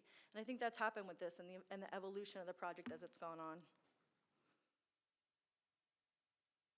So before we look into the building itself, as you can see, there's going to be a number of improvements that are going to happen to all 4 rights-of-ways that are going on here. Sample Road is on the top there on the north side. University Drive is on the right. So that's our east side of the building. You can see there's quite a bit of landscaping that's going to go on University Drive, and that's largely due to the easement requirements that they have for the dedications for potential widening of University at any point. There's going to be additional parking added along 94th, as well as pavers and landscaping and larger sidewalks. So it's really going to help activate not only between this building and the different events we have going on here, but help to activate the streets along this project as well. As we look into the building itself, I'm just showing the first floor here, but it is an 8-story building at the tallest point. The blue shows that you're gonna have twin office buildings on the front facing Sample there. The red are the commercial uses that are on the first floor here. There will be a hotel included, up to 138 rooms. And then the residential portion of the site happens along the south building there on the south side. Again, this is just the first floor. The residential and the hotel and things fill in as the building goes up. And then each side of the building has its own parking garage. I have a few of the perspectives here just to show you. Hopefully people got to take a look outside. We brought some of the boards from the Architectural Review Committee with us this evening so people could take a little bit closer look. This would be looking from Sample Road. I'll go through these a little quickly though, because I definitely want the experts and the architect that's here to give you all the right buzzwords and really explain the elevations for you and really walk you through the project. But just to give you an idea of some of you can see that the different parts of the building really do, while they connect with each other and they definitely feel like they're a whole project, they definitely have different looks. So you can see here, the brown shows you the hotel. On the right side there is some of the residential aspects of it. Again, here's the residential with the hotel in the back. So the reason we're before you this evening, as I mentioned, there are a couple special exceptions. Oops, sorry. The first relating to circulation. So the code itself requires projects that are over 6 acres in size to create a main street through the development. And that helps to break it up and make it more walkable. You don't want this long stretch that we all know living in Florida, especially on a summer day. If it's too far away, people are not gonna walk it. So by helping to break up the projects like this, especially within the core where we have the larger properties, it helps make it more inviting and more walkable for people. So they are providing the main street. However, instead of this requires 78 feet, they have about 66 feet. And that was really in order to help keep the sidewalks larger. So that way we could have some outdoor cafes and enough room for people to feel comfortable and like the buildings aren't right on top of them and that they have an open space that's gonna activate those uses. So instead, what they did was they left the walkways larger, and instead of providing distinct bike lanes, since it's such a short amount of distance, the bike lanes will really be included through sharrows, as we call them, with the main street going through the project. So that would be that east-west spine that's going through. You said through what? Through the main part of the project. It's called Main Street, so. And so we think that it's still, meeting the intent of what the DTMU is trying to create within the project itself, even though those bike lanes may not be, distinctly there. Looking to the next section, there are minimum and maximum lengths for the blocks. The minimum being 300, which is being met on most of the sides. However, on the east and west sides, it's a little under at 253 feet. And then the lengths themselves on the east-west portions of the property are a little over the 500. And part of that is due to where they were able to kind of cut through the property with the turn lane that they're incorporating and the entrances from Sample and where those had to be. It kind of limited them on what they were able to do to help break that up. So while they may be over a little bit, they've tried to incorporate the 2 office lobbies on the corners as well as incorporating courtyards. So it's still kind of breaking points for people as they're walking along. There'll be benches there, trees, things like that. So it still helps to meet that pedestrian-friendly atmosphere that we're hoping for.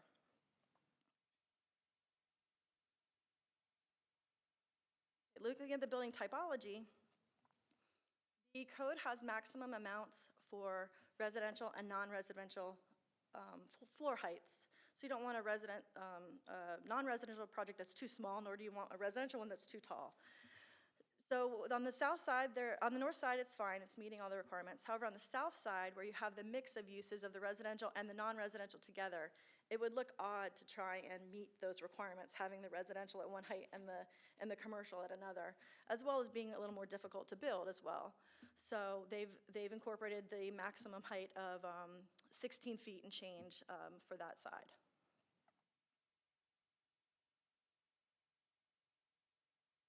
The general design standards require a liner for the garages, a liner of active uses.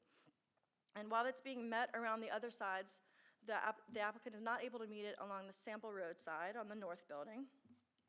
And again, that was due to where the garage needed to be located in order to provide the active uses along Main Street, as well as where the entrance needed to be for the garage.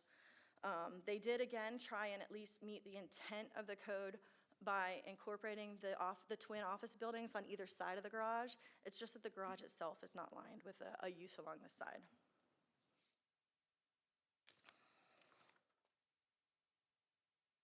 Similarly, so the DTMU, instead of having, here's your setback no matter what type of building you are, it has different regulations depending on the size of the building. One of those sizes being the mid-rise. So it's a building that's 4 to 8 stories in size, has a vertical mix of uses, and it really is what's going to be a lot of the makeup of our downtown. That 4 to 8-story building is a lot of what we'll expect within the downtown. So with that comes different requirements to make sure, again, to keep those active uses. In this instance, again, they're not meeting the transparency requirements just because the garage is hard up against the street. So had they been able to meet the active use along that side, the windows and things like that would have come with it. And so that's why it's short on this side.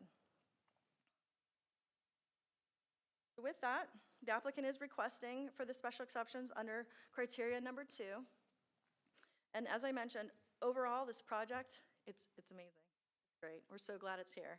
They just needed a few things that weren't quite able to meet with the code, largely due to the size of the building, the size of the property, as well as the different dedications that they had. So we've worked with them, I don't even know how many times we've met on this, trying to get really the best project for the city. So it truly is going to be a catalyst for our downtown, so we're excited that it's here.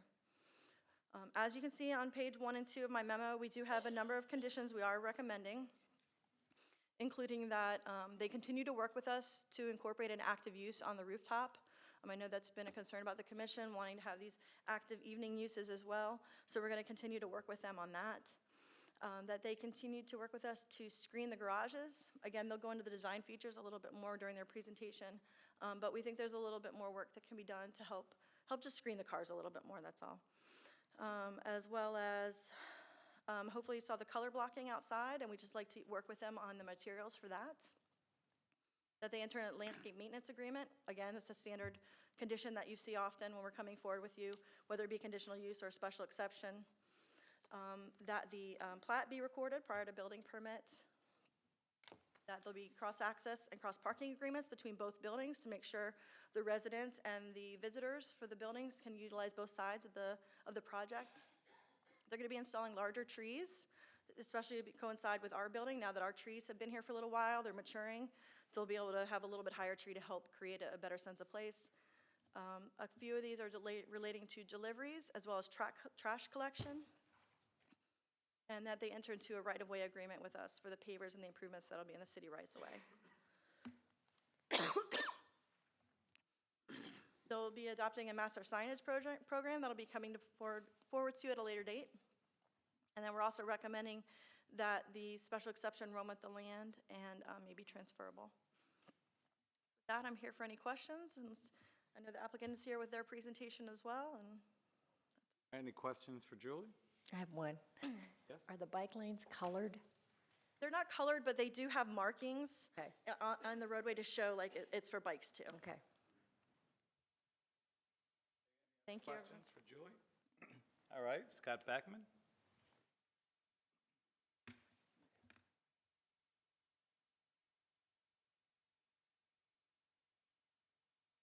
Good evening. Good evening. Scott Backman, on behalf of the applicant.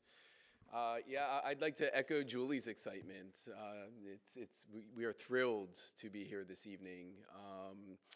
I live in the area as well, so to be involved in a project like this, as influential and groundbreaking as we believe it will be for the city of Coral Springs, for what the city of Coral Springs we know has been trying to accomplish for a lot of years, obviously starting across the street from us to the east. And it's taken some time for a lot of different reasons, and I'm absolutely thrilled to be part of it, of this development project. Also to echo some of Julie's sentiments, look, it's not every day that we're involved in development projects, and the mutual feelings amongst the applicant and staff at all levels throughout the project. Sure, there were some conversations that needed to be had in order to figure out how to move this project forward and get the special exceptions in place and move some things around on the site plan. And, you know, obviously we've been at this for a little over 2 years, since before you adopted the new zoning regulations.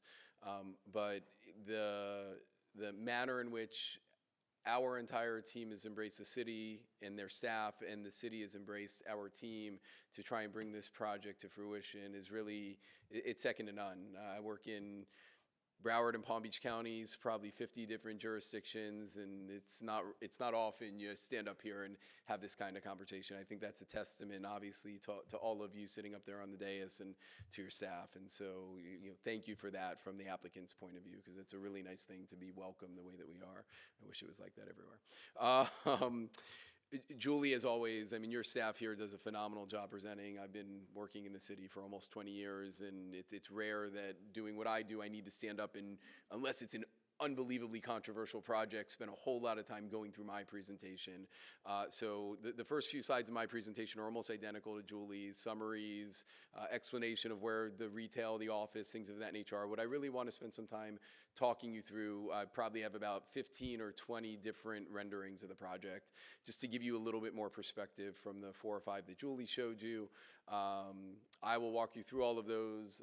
Our architecture team, who has done an unbelievable job on this project, is here. They're happy if you have any questions or want to hear a little bit more from them in terms of the vision for this project. They're happy to speak. Our landscape architect, our civil engineer, everyone's here obviously this evening as we're all sitting here talking. This is a very exciting evening for all of us. So the project itself, it's taken on a few different iterations before it got to you. Obviously, we're here because of the special exceptions, the way the process in this city works and the way the form-based code works. The site plan process by itself, so to speak, is administrative, which also as a developer's representative is another very good and positive thing that this city does. It takes the politics out of development deals sometimes, which is a very good thing from a developer's point of view. But what we're bringing before you, and as Julie mentioned, some of the points associated with the special exceptions that we need and the type of the property, it really was all a matter of the design and how we got to where we got. There were other iterations, as I mentioned earlier, that had different components and uses within the project, and it took a little bit of time and a lot of discussion with city staff, economic development, the CRA, and some of you all as well. In fact, I think all of you, as we worked our way through those various points to get to the project that you see here today. And so what you're looking at is the hard corner of the project at Sample and University. You're looking at one of the office towers, and then you're looking west at the parking garage, and then you can see the other far office tower in the distance, and then beyond that would be City Hall. It really dawned on us about a year ago, maybe a little less. We're getting rid of a pretty significant amount of office space, and to bring some office back to this piece of property made sense for a variety of reasons. Obviously, to replace some of what's being lost, but more importantly, with the Main Street component and the manner in which this project was always envisioned and being brought forward. The Main Street is going to have a significant amount of retail, restaurant, outdoor cafes, create that activity and that connection from City Hall, the open spaces at City Hall, into this project. And to ensure the vibrancy and long-term sustainability and viability of a project like this that is going to have that kind of restaurant and retail, we realized that there was a missing component to this project. Not that it doesn't exist in some respects around it, but making sure that Monday through Friday during the daytime hours that those uses on Main Street are not sitting there, I wouldn't say empty, but without providing bodies as part of this project, we became very concerned as a development team for the long-term sustainability of those uses. And so that was really, at the end of the day, how we ended up at the project that's being presented to you. But I can assure this commission, and you saw it in Julie's presentation as well, almost 90,000 square feet of restaurant and retail, and that is almost entirely within that ground floor Main Street area. We need to make sure that we're doing what we can to keep that, those users that are coming in, all the various tenants that we're talking to, sustainable for a very long time. Another view of the project, I think Julie showed you this one, looking directly from the north across the street. What you see two gaps. It almost looks like three buildings there. Really, it's not, but it is and it's not. But what you see there are really two courtyards on either side of the garage in order to ensure some additional activity out on Sample. Again, we want to make sure that there was a good balance, and we spent a lot of time working with your staff on this.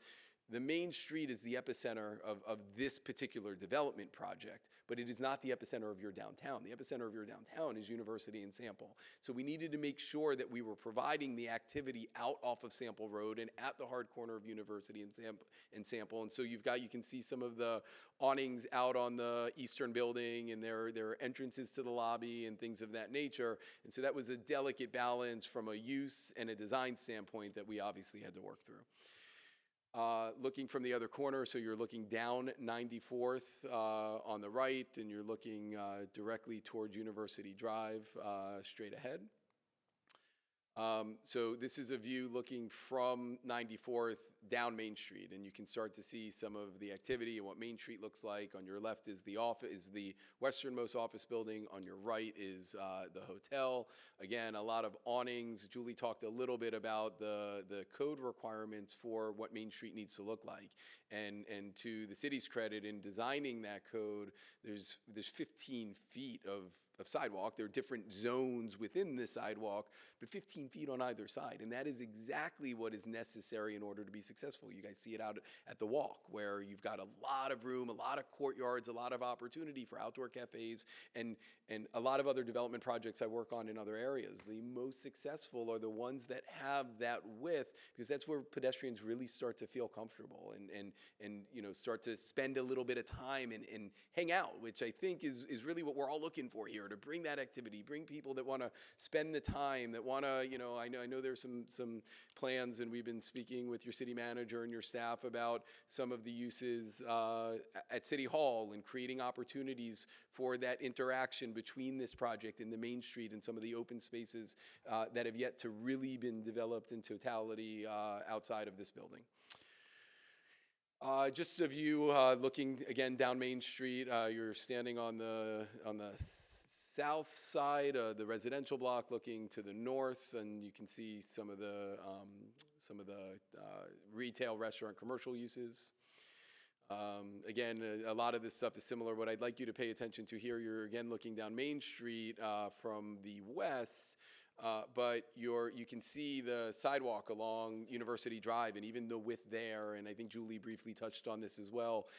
There was some delays for this project. There was almost a 6-month, if not longer, delay dealing with FDOT in Broward County on a University Drive right-of-way issue and dedications and requirements. And, you know, when you're dealing with, in your city, again, a testament to your city staff, they went separately and met with FDOT to try and help us through the issue. There aren't a lot of cities that would actually go down to the building on Commercial Boulevard and sit there and have that meeting to try and work through issues, and it shows how important the downtown and this type of project is. And so ultimately, I think we arrived at a solution. I mean, not exactly what we were originally proposing, but a solution that works, and you're going to end up with that width, and it's going to create, we was talking to Rod about this just yesterday, it's going to create some really good opportunities for the two restaurant/storefronts at University Drive and Main Street because of this condition, actually. So this is a view looking at the hotel a little bit down Main Street. The hotel essentially is off 94. Julie showed you a really good rendering that I'm going to show you in just a minute of really how the hotel, although it's all integrated, has the vehicular frontage off of 94th, and there's a porte cochere and a drop-off. And so even though you've got all these different uses, you know, on 6.3 acres at the end of the day, that's all that we've got left of just over 7. We were able to do so through our design team in such a way that really makes this project work with the entrances to the residential versus the office versus the hotel, and the manner in which we've designed Main Street with regard to the retail and the residential and the restaurant. So this is another view looking at the hotel. This is right at the intersection of 94th and Main Street. And you can see, by the way, also at the ground floor of the hotel, there's additional restaurant and retail space, which we think will actually go very well and be very compatible with the hotel itself. And then this is the same rendering that was in Julie's presentation, and it shows you the interaction. So this is the large parcel just to the east. What you're looking, the grass there is just to the east of the garage, the big open grass parcel. And so then just across from that on 94th is a porte cochere. It's also the main entrance to the parking garage. I'll point out, I know Julie wanted me to mention it. What you see there, it almost look like louvered, yellow and black. That's an exposed area of the parking garage. Obviously, we've worked on design and screening. We're continuing to work with staff. It is a condition of approval during the permitting process to make sure everyone's really happy at the end of the day with that portion. And then there's an exposed portion of the garage, as you've already seen, from the sample road frontage. And we're working on different colors and screening options for that as well. So this is we're basically working our way in and around and then back now to the south side of the project. This is a view from the west looking down Main Street at the residential, and you can see the differing design there. And again, I think our architects did a wonderful job of differentiating between the residential and the hotel and the office and the retail, but again, still really integrating everything and making it compatible. The Architectural Review Committee was very pleased with what they saw as well. You see the different designs, components, the ins, the outs, the movement of the building. I'm sure my architect's laughing at me right now because I'm not using all the buzzwords, but again, the balconies, the glass, all of those different elements that you don't always see on a building. That, you know, I mean, that's what is important. That's what creates the distinction for a project like this versus, you know, an apartment building that's generally relatively square looking, maybe has a couple of balconies on it. So this is another view. This is looking from, I believe, 33rd and University Drive. Again, just another view looking down each of the respective, rights of way. And then this is the corner just to the south of the hotel. And again, another view of the residential building. And again, just taking note, there's a little bit of a different view here with the manner in which the balconies are provided versus on the other side of the building as well, just to kind of give a little bit of distinction to the building as you work your way around, so that it's not so, you're not just looking at the same elevation as you work your way through and around the project. Another view at the residential and the hotel and the porte cochere. And that's where I'll stop. Julie did a phenomenal job working through the special exception criteria. I'm happy to again, or just happy to answer any questions, but I just want to again reiterate, I mean, this has been a very pleasurable, enjoyable experience. You know, the delays were solely on the parts of other parties. The city's been great. You know, CRA, actually, we've got an agreement with them. I think we'll be seeing you guys again in 2 or 3 weeks, whenever your first meeting in March is. Maybe it's 2 weeks from now. And we have our plat and a couple of other agreements that are necessitated by FDOT.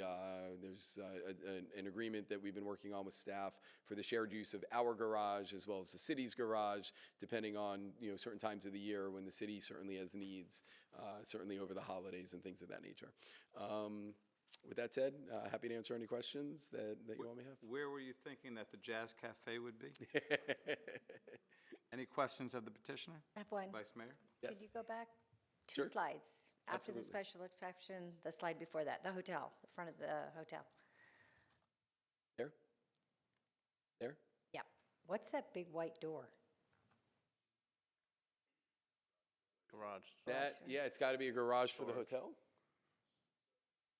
Service. Oh, that's okay. the surface parking garage entrance. Okay. Okay.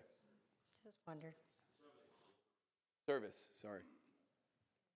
That's facing City Hall, right? Yes. Any other questions? Yes, Commissioner. So I really like this. Let me just start there. One thing that I know that talked about for a few years here with the prior commissions and this commission and things is, you know, our residents and people in South Florida like to be outdoors. One of the unfortunate things about being outdoors in South Florida, especially as we hit the summer months, is the heat. And when I take my wife out for a nice evening, what we've noticed is a great way in the summer months to avoid the heat and still be outdoors is to go to a place where up high there's a place to hang out on top of a roof where you get that nice breeze. And I know that's one of the conditions that staff was recommending that we go ahead and take a look at is some type of rooftop addition or usability. And I want to just see Absolutely, yeah, sorry, and I actually meant to touch on it while I was walking through everything. So the hotel itself will have a rooftop lounge, bar, something along those lines. So that's great, and from conversations we've had, the idea is that will be open to the public, ideally, like you see in a lot of other big cities. The hotel itself is for private guests, but you could potentially go up to the top floor and, you know, have a drink and overlook. We are also, I don't need to bring it up, you guys saw it, the top of the parking garage where a lot of those colors were. That was designed or is designed as a usable space. It is our intention, ideally, to have some sort of entertainment or other usable use up there. Again, it's very tenant specific, where it's a very fluid process. We are negotiating with a number of tenants right now. It is absolutely the goal to try and have a secondary rooftop use on the what would be the north block on the garage above where the office buildings are. Yeah. Great, any other questions of the petitioner? Yes, public hearing, yeah. Okay, thank you, Scott. Great, thank you. Happy to come back for other questions if you have them. This is a public hearing. Would anybody like to be heard? Okay. Please let us know your name and address. Robert Fogel, 10991 Northwest 12th Drive, Coral Springs. Welcome. Garage for tenants versus public use for the hotels. Are they separate? Because tenants are not going to want to be involved with other parking facilities for businesses and so on and so forth. That's question number one. So Scott will write it down and I want to Okay, hear all question your number two is questions. Yeah. security for the garages itself, because there's probably going to need some kind of security, was not mentioned. Rentals versus condos. Okay. Are the apartments going to be rentals versus condos, and what kind of income is expected in both categories? And lastly, why do we need more office space in the city of Coral Springs when we have, I think, a lot of vacancy? And if you look across the street at the complex that was built 10 years ago, or something along those lines, I believe it's still empty to a certain degree, where the charter school is in the library. So those are my 4 comments. So you're, just so I'm clear on your fourth comment, you're thinking that there's a lot of vacancy in the first part of downtown on the south? Throughout Coral Springs, I think there's a lot of vacancies in office space. And I don't know what we're doing to fill that space, and why do we need more? You're welcome. Is there anyone else from the public that wishes to be heard? You may come up.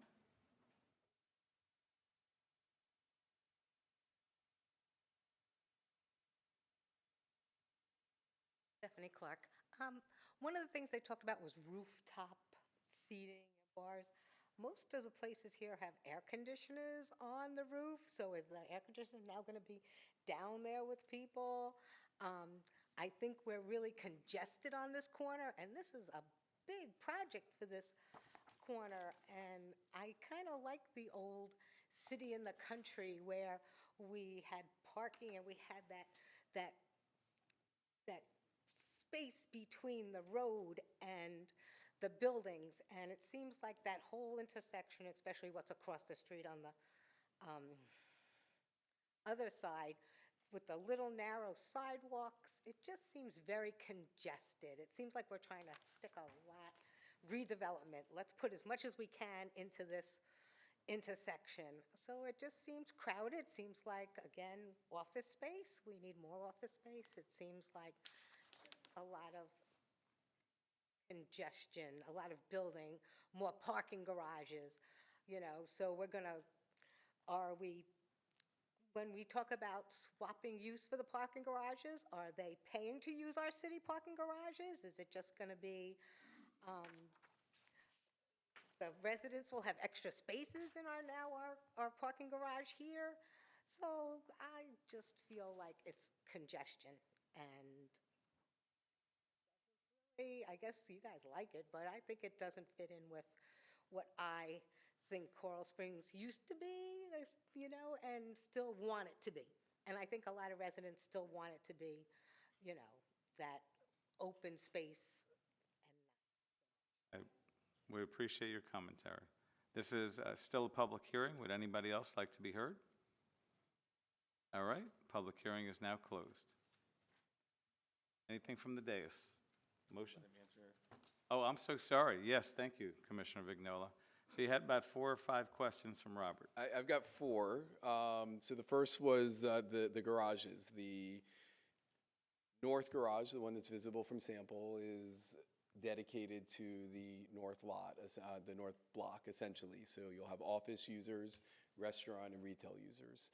I'm going to kind of blend the first 2 because security was a question as well.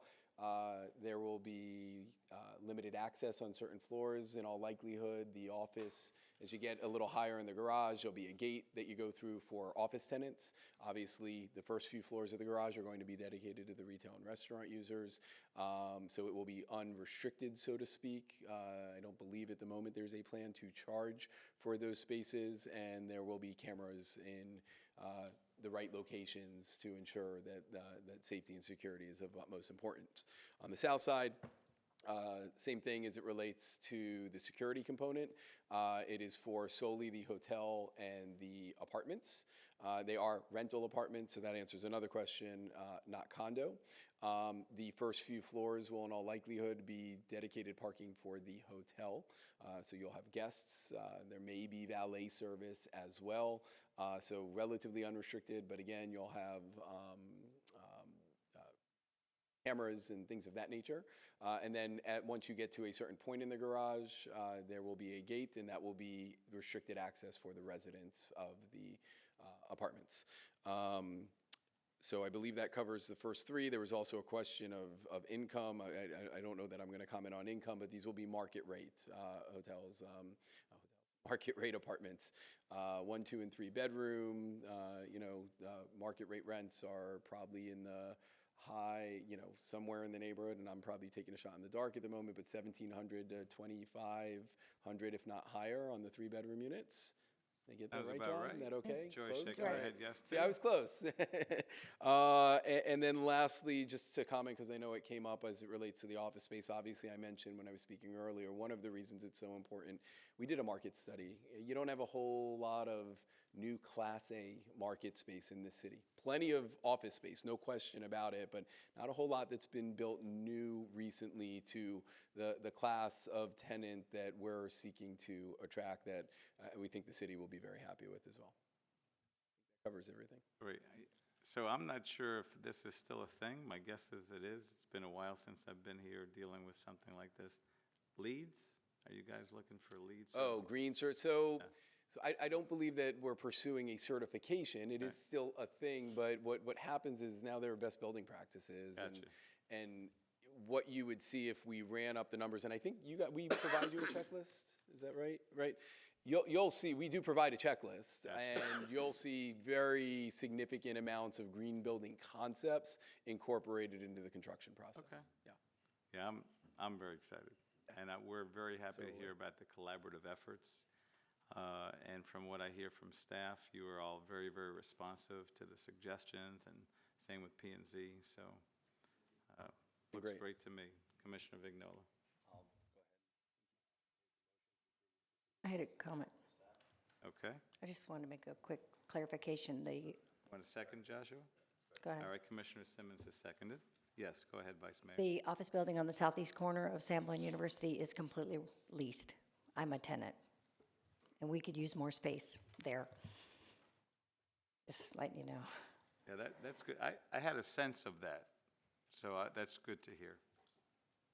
Commissioner? Yeah. I will say that I am also very excited about this project. It has been a collaborative effort. It hasn't been one-sided at all. It's been some back and forth. As if you were listening to Mr. Backman's presentation, he said there were some things that they wanted, but they're not getting.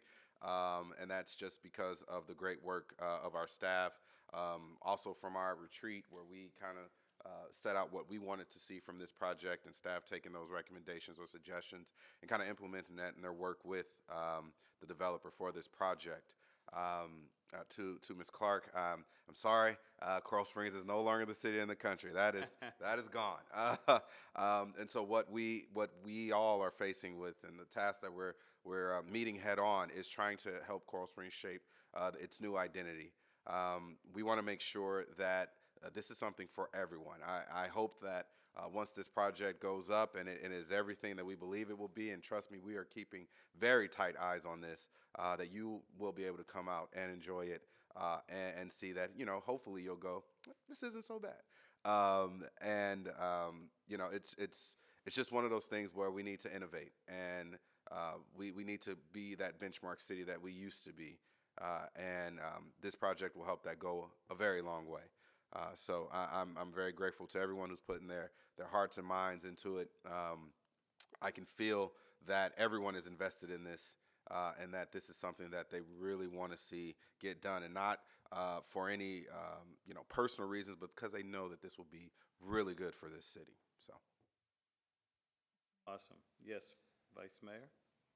One more thing. With the state of Florida constantly changing our funding sources, the city's growth and survival is going to be on repurposing our real estate. And the comments were already made about the office space. However, I will reiterate something Mr. Backman said, that you have a hotel and you have condos and retail, but that has a time period and a lifespan for all of that. It is the office space that will keep the plaza busy consistently, and then the rest of it takes over. So it's having that constant activity, 9 to 5, that will be the positive of having the offices there. Does that make sense? Makes sense to me. Okay. Right. Mayor, just for the commission, we have about an 8% vacancy rate for offices in the city of Coral Springs. And the second part is, I believe there was a question asked about will there be any charge if the development is going to be using the city garage, and there would be an agreement put in place that we would negotiate a rate for any spaces that were dedicated for that project. Gotcha. For the commentary, before we take a vote, Commissioner Vignola, then Commissioner Sarah, then me. So talk about downtown for many, many, many years. You know, we look at where other communities have failed is, you know, haven't looked at keeping areas filled during the day. Everyone worries about, you know, Friday night, Saturday night, but they don't look at during the week.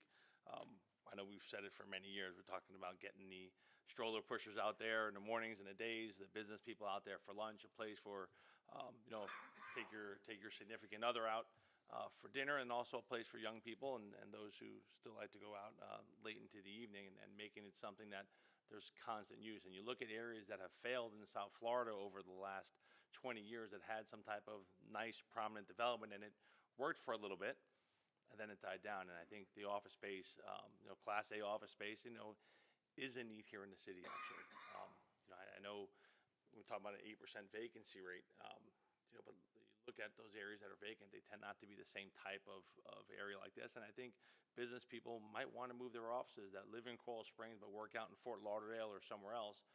Maybe you go ahead and you bring your office into Coral Springs here, and it's a less of a commute. When you work out in Fort Lauderdale or driving to Boca or some of these other places, you're eating up time away from your family. You're eating, you know, away time that you can spend with your wife and your children and things. And I think it's nice to have an opportunity like that for the people that live here in Coral Springs, that call Coral Springs home, to be able to bring their business like that here.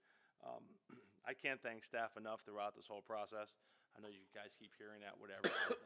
Really, really visionary in moving this forward and getting the right fit for our community. You know, I know, you know, we talk about how do we make downtown right for Coral Springs, and I think this is a great first big project here. And it's going to be gorgeous. It's going to be beautiful, and I think it's something that our residents are going to be really, really proud of. And I just wanted to thank you guys for working with our staff and putting something forward that, again, I think everyone here is going to love. We're all very, very excited to see this move forward. Commissioner Sarah. I too want to thank staff. Julie, a phenomenal job, and all the other department leaders and people in the trenches. You guys have done a phenomenal job.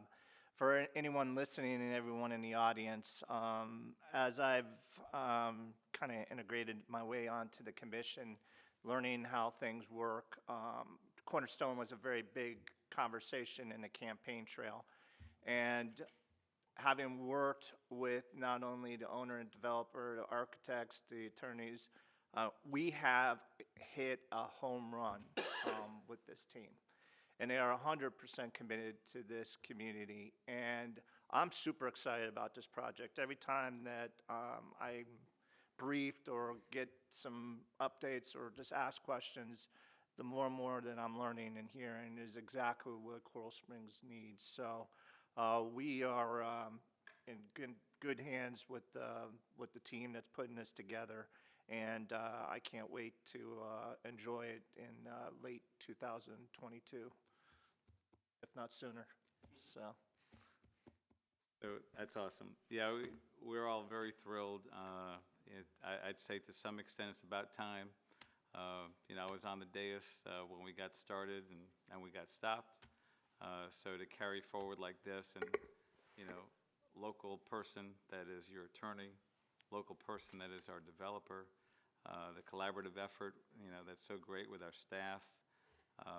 Having an understanding of, you know, our vision, and of course us understanding we don't own the land. So the partnership that I see has already occurred is awesome. The Main Street area looks fantastic. We need something that's walkable. We need something where people of all ages want to be. You know, in my mind, while our slogan is everything under the sun, I put parentheses right after everything, and I put and everyone, and I see this being something for everyone.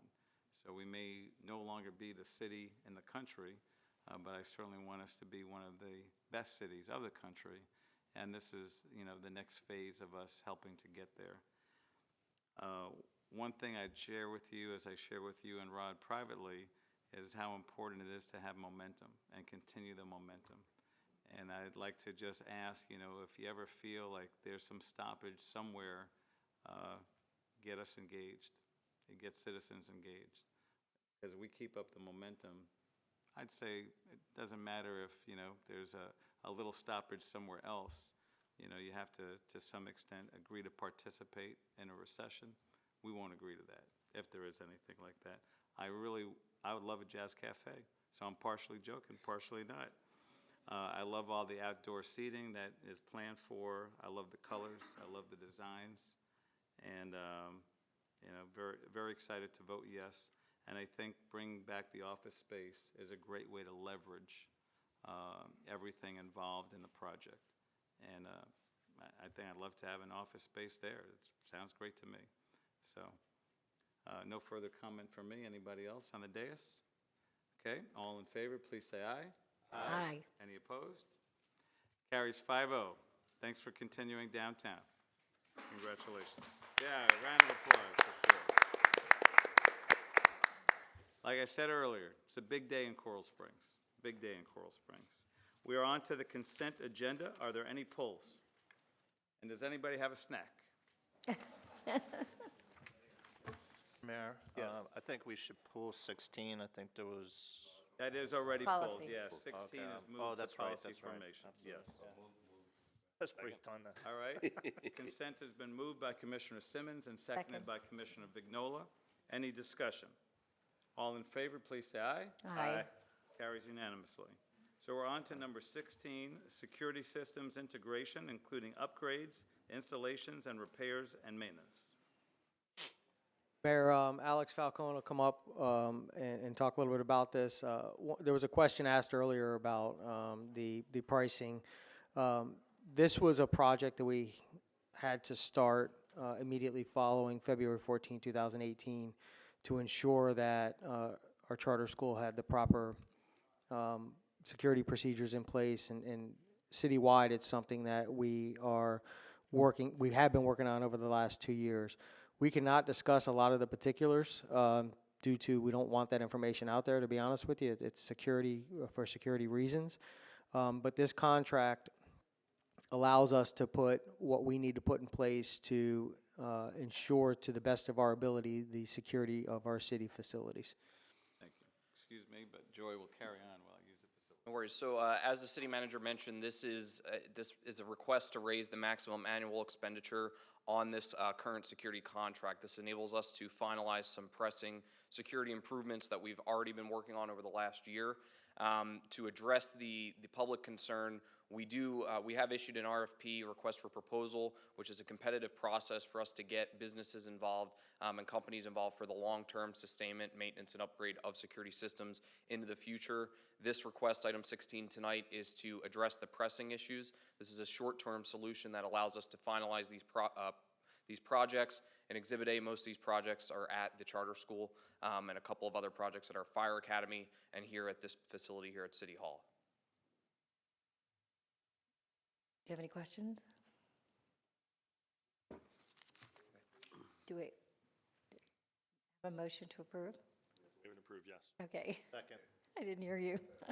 Sorry. All in favor? Aye. Opposed? Carries. Forward. 4-0. Okay. Mayor, the next item is ordinance 2020, Vice Mayor, -100. It's an ordinance of the City of Coral Springs, Florida, amending the Land Development Code of the City of Coral Springs by amending Chapter 25, Article 16, entitled Communication Facilities, providing for severability, providing for codification, providing for an effective date. We had first reading and a public hearing. This is second reading to approve and adopt. Vice Mayor, there's no presentation. However, Julie is available to answer any questions if you have any. Okay. We have a motion and a second. All those in favor? Aye. Aye. Passes 4-0. Okay. The next item is a CAD interface. Kathy Liriano, Stephen Dyer, and Chief Perry are here to answer any questions on this. We do have just a quick overview. I'm very excited about tonight. Tonight will provide us the infrastructure to be able to hook some of our disparate CADs together that we have in the county, allowing for a higher level of public safety. We've been working collectively as a team on this for a couple years now, and we're very excited to get this piece of infrastructure in place to allow us to expand our capabilities. So the CAD Hub is a system that would actually allow us to be interoperable county-wide and beyond.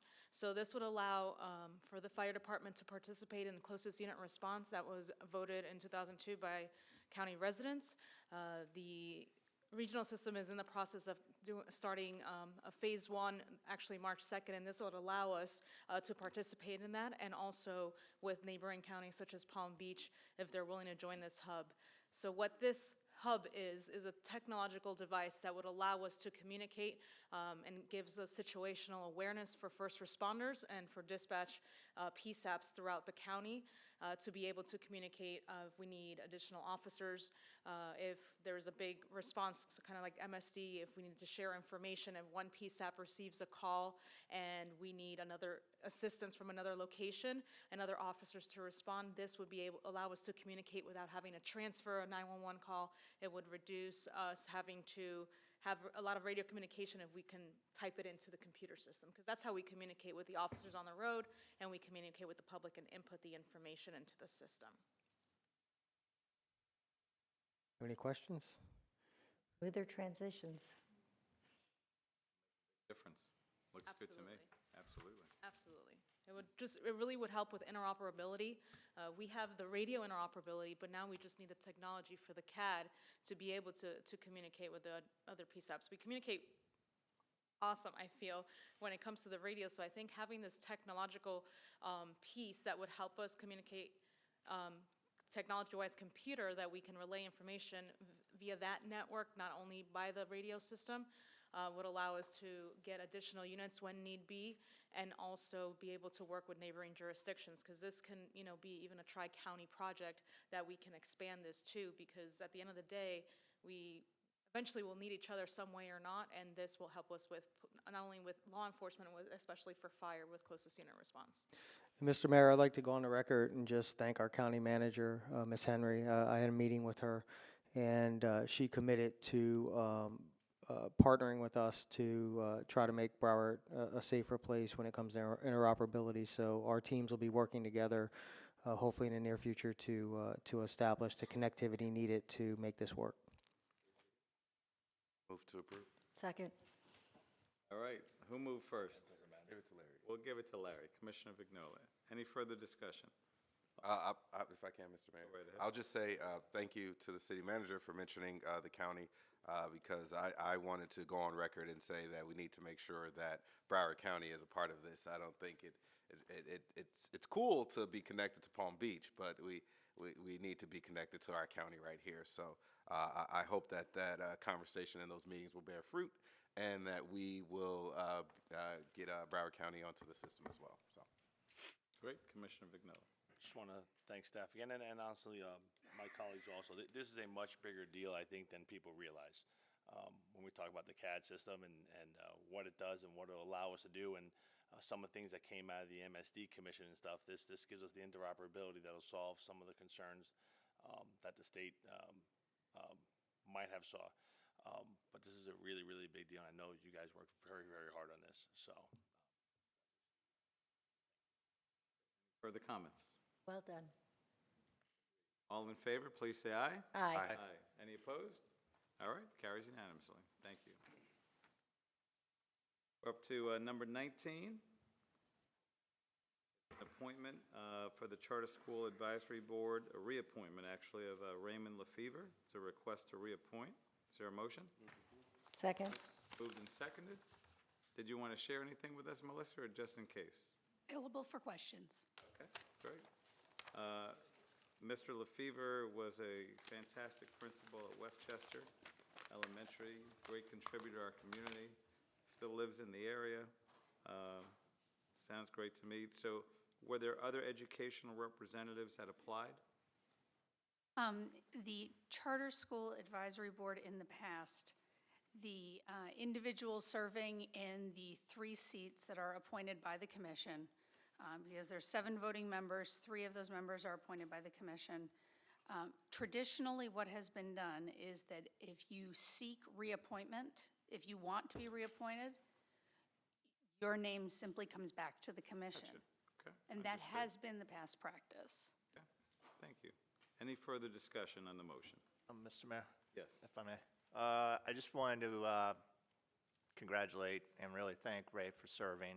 When I became a principal, I was pretty green, and he took me under his wings, even though he was an elementary principal, and he's just that kind of guy. And I can't think of anyone better to serve in this position, but also just from a district school board side.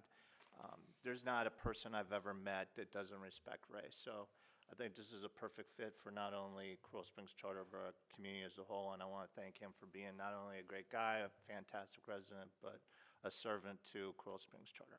Awesome. All right, any further discussion? All in favor, please say aye. Aye. Carries 4-0. Thank you. Next is item 20. This is an appointment to the Historical Advisory Committee. It's a request to consider the appointment of Tracy Latom to the Historical Advisory Committee. That's my committee. Tracy's a great contributor. She's a Like to great. make a motion? I would like to make a motion that we All right. appoint I'm going to Tracy. second it. Thank you. Any further discussion? All right, all in favor, please say aye. Aye. Aye. Carries unanimously. Next is an appointment to the MLK Junior Committee. It's a request to consider the appointment of Janice Zaitz. Zaitz. She's been a longtime resident, longtime banker here to the MLK Junior Committee. It's a request to appoint. Want to make Yes. the motion? Yeah, move to approve. All right. Second by Commissioner Vignola. Any discussion? All in favor, please say aye. Aye. Aye. Carries unanimously.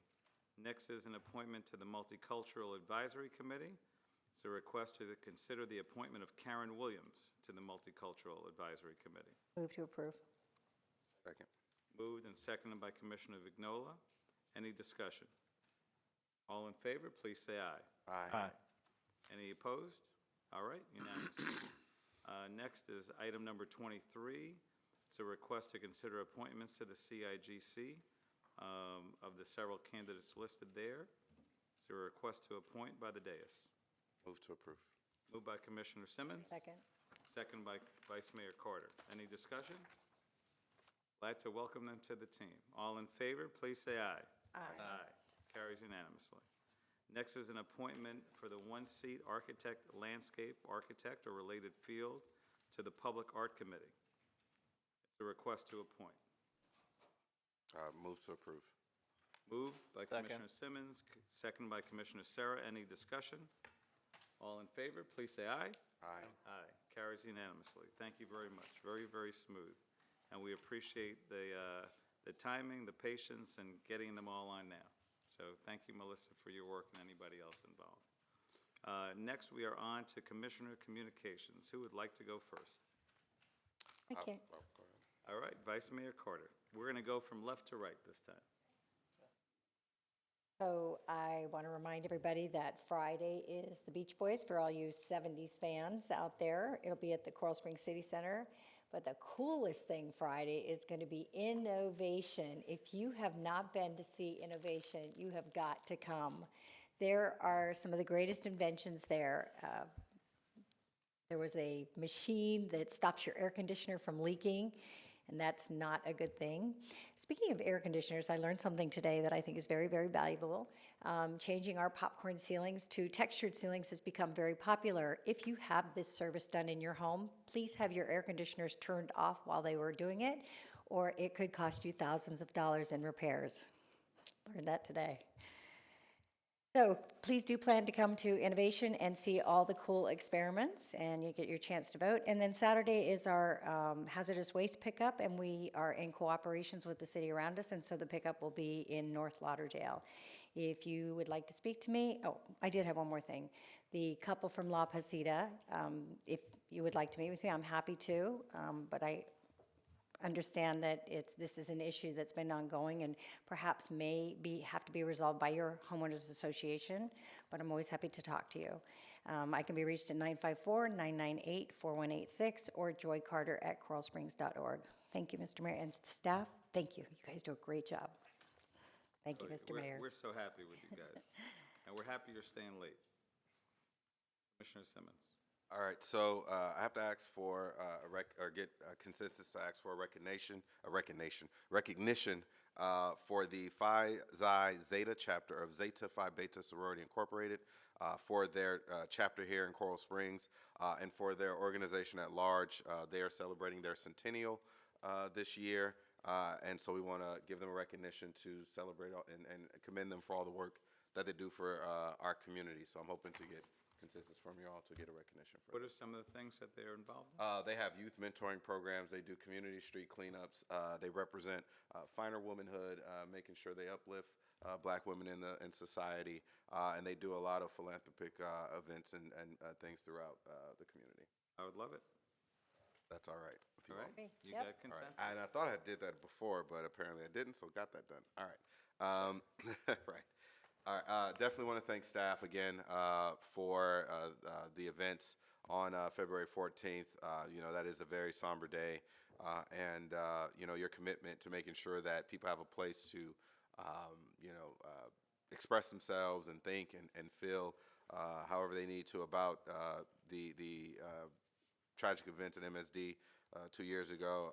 I just want to say that we appreciate you, and big shout out to Susie Hess-Chrisman for her work with getting all of the events and the Bloomberg Philanthropy for, to kind of help heal us through art, right? So thank you for your tireless efforts on that. I want to take a moment to thank Senator Lauren Book. I met with her recently when I was in Tallahassee just to kind of shore up some of the things that we need for our appropriations. I think we have gotten funded in the House, and we're working to get fully funded in the Senate as well. And if that goes through, we're going to be looking pretty good. So I want to thank her for spending some time with me and talking with me over some of her priorities as well.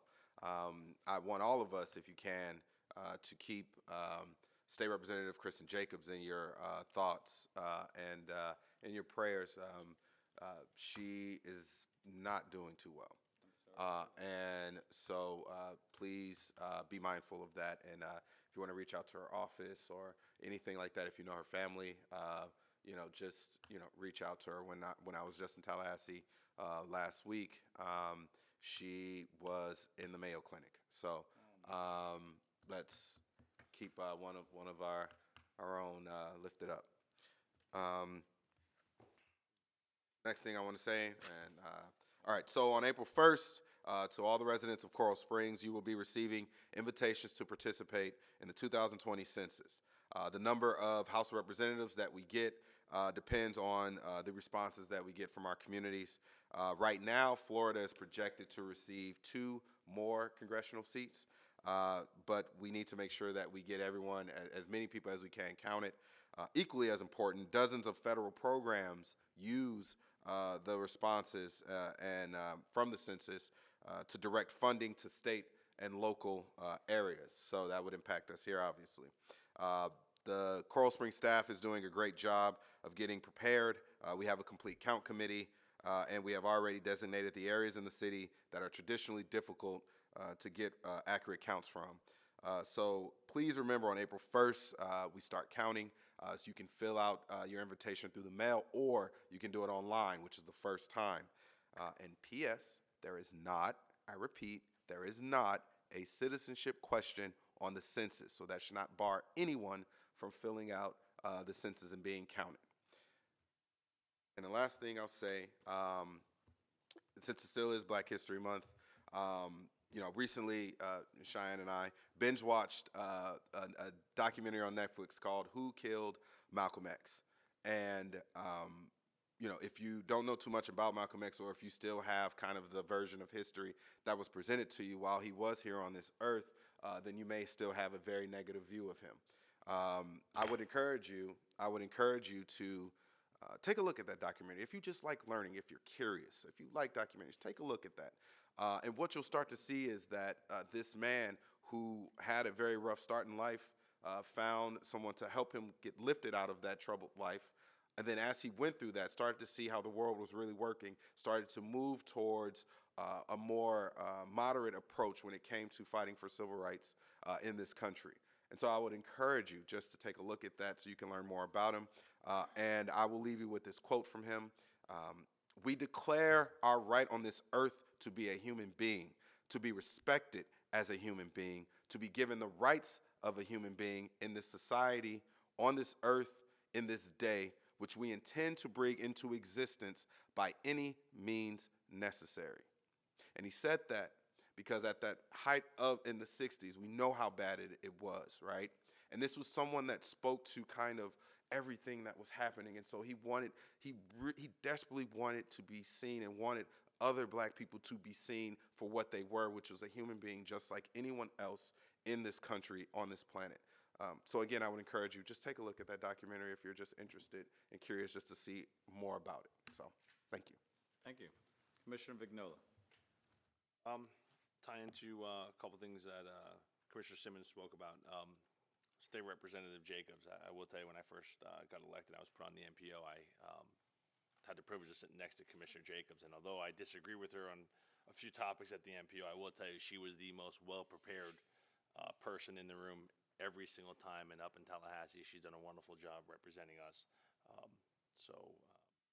Prayers that way. The census that you spoke about, yes, congressional seats, all those wonderful things, but the funding that comes into the community, over $675 billion in federal funds annually to support states, counties, and communities' vital programs, housing, education, transportation, employment, healthcare, and public policy. It is vital that everyone goes ahead and makes sure that they're counted in the census.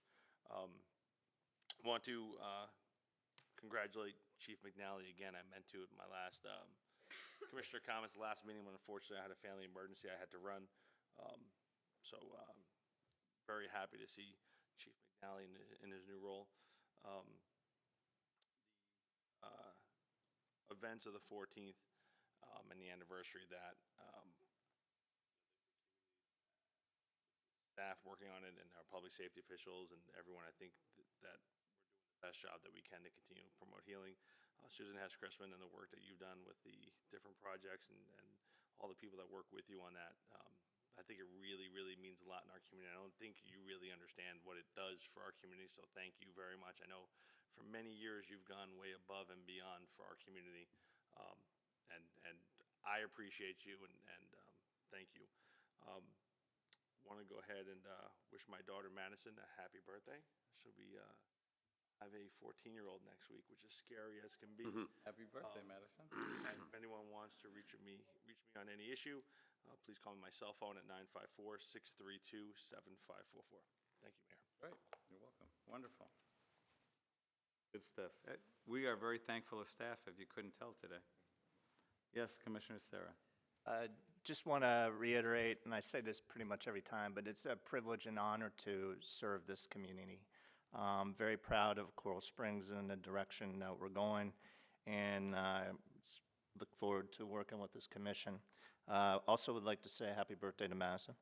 And then I also want to recognize Commissioner Simmons. Once again, you made history in Coral Springs and shared that quote from Kobe earlier in another event, but in order to make history, you have to do historical things, and I think you're just getting started personally, so congratulations. We have Unplugged this Friday, and I'm really looking forward to the event, so hopefully we'll see you on the City Hall lawn. Saturday, I'm sorry, yeah, so I would have been really early. But, well, we try to get there a little early sometimes. First Watch and Top 42 had some grand openings this weekend, and it was pretty cool to be a part of.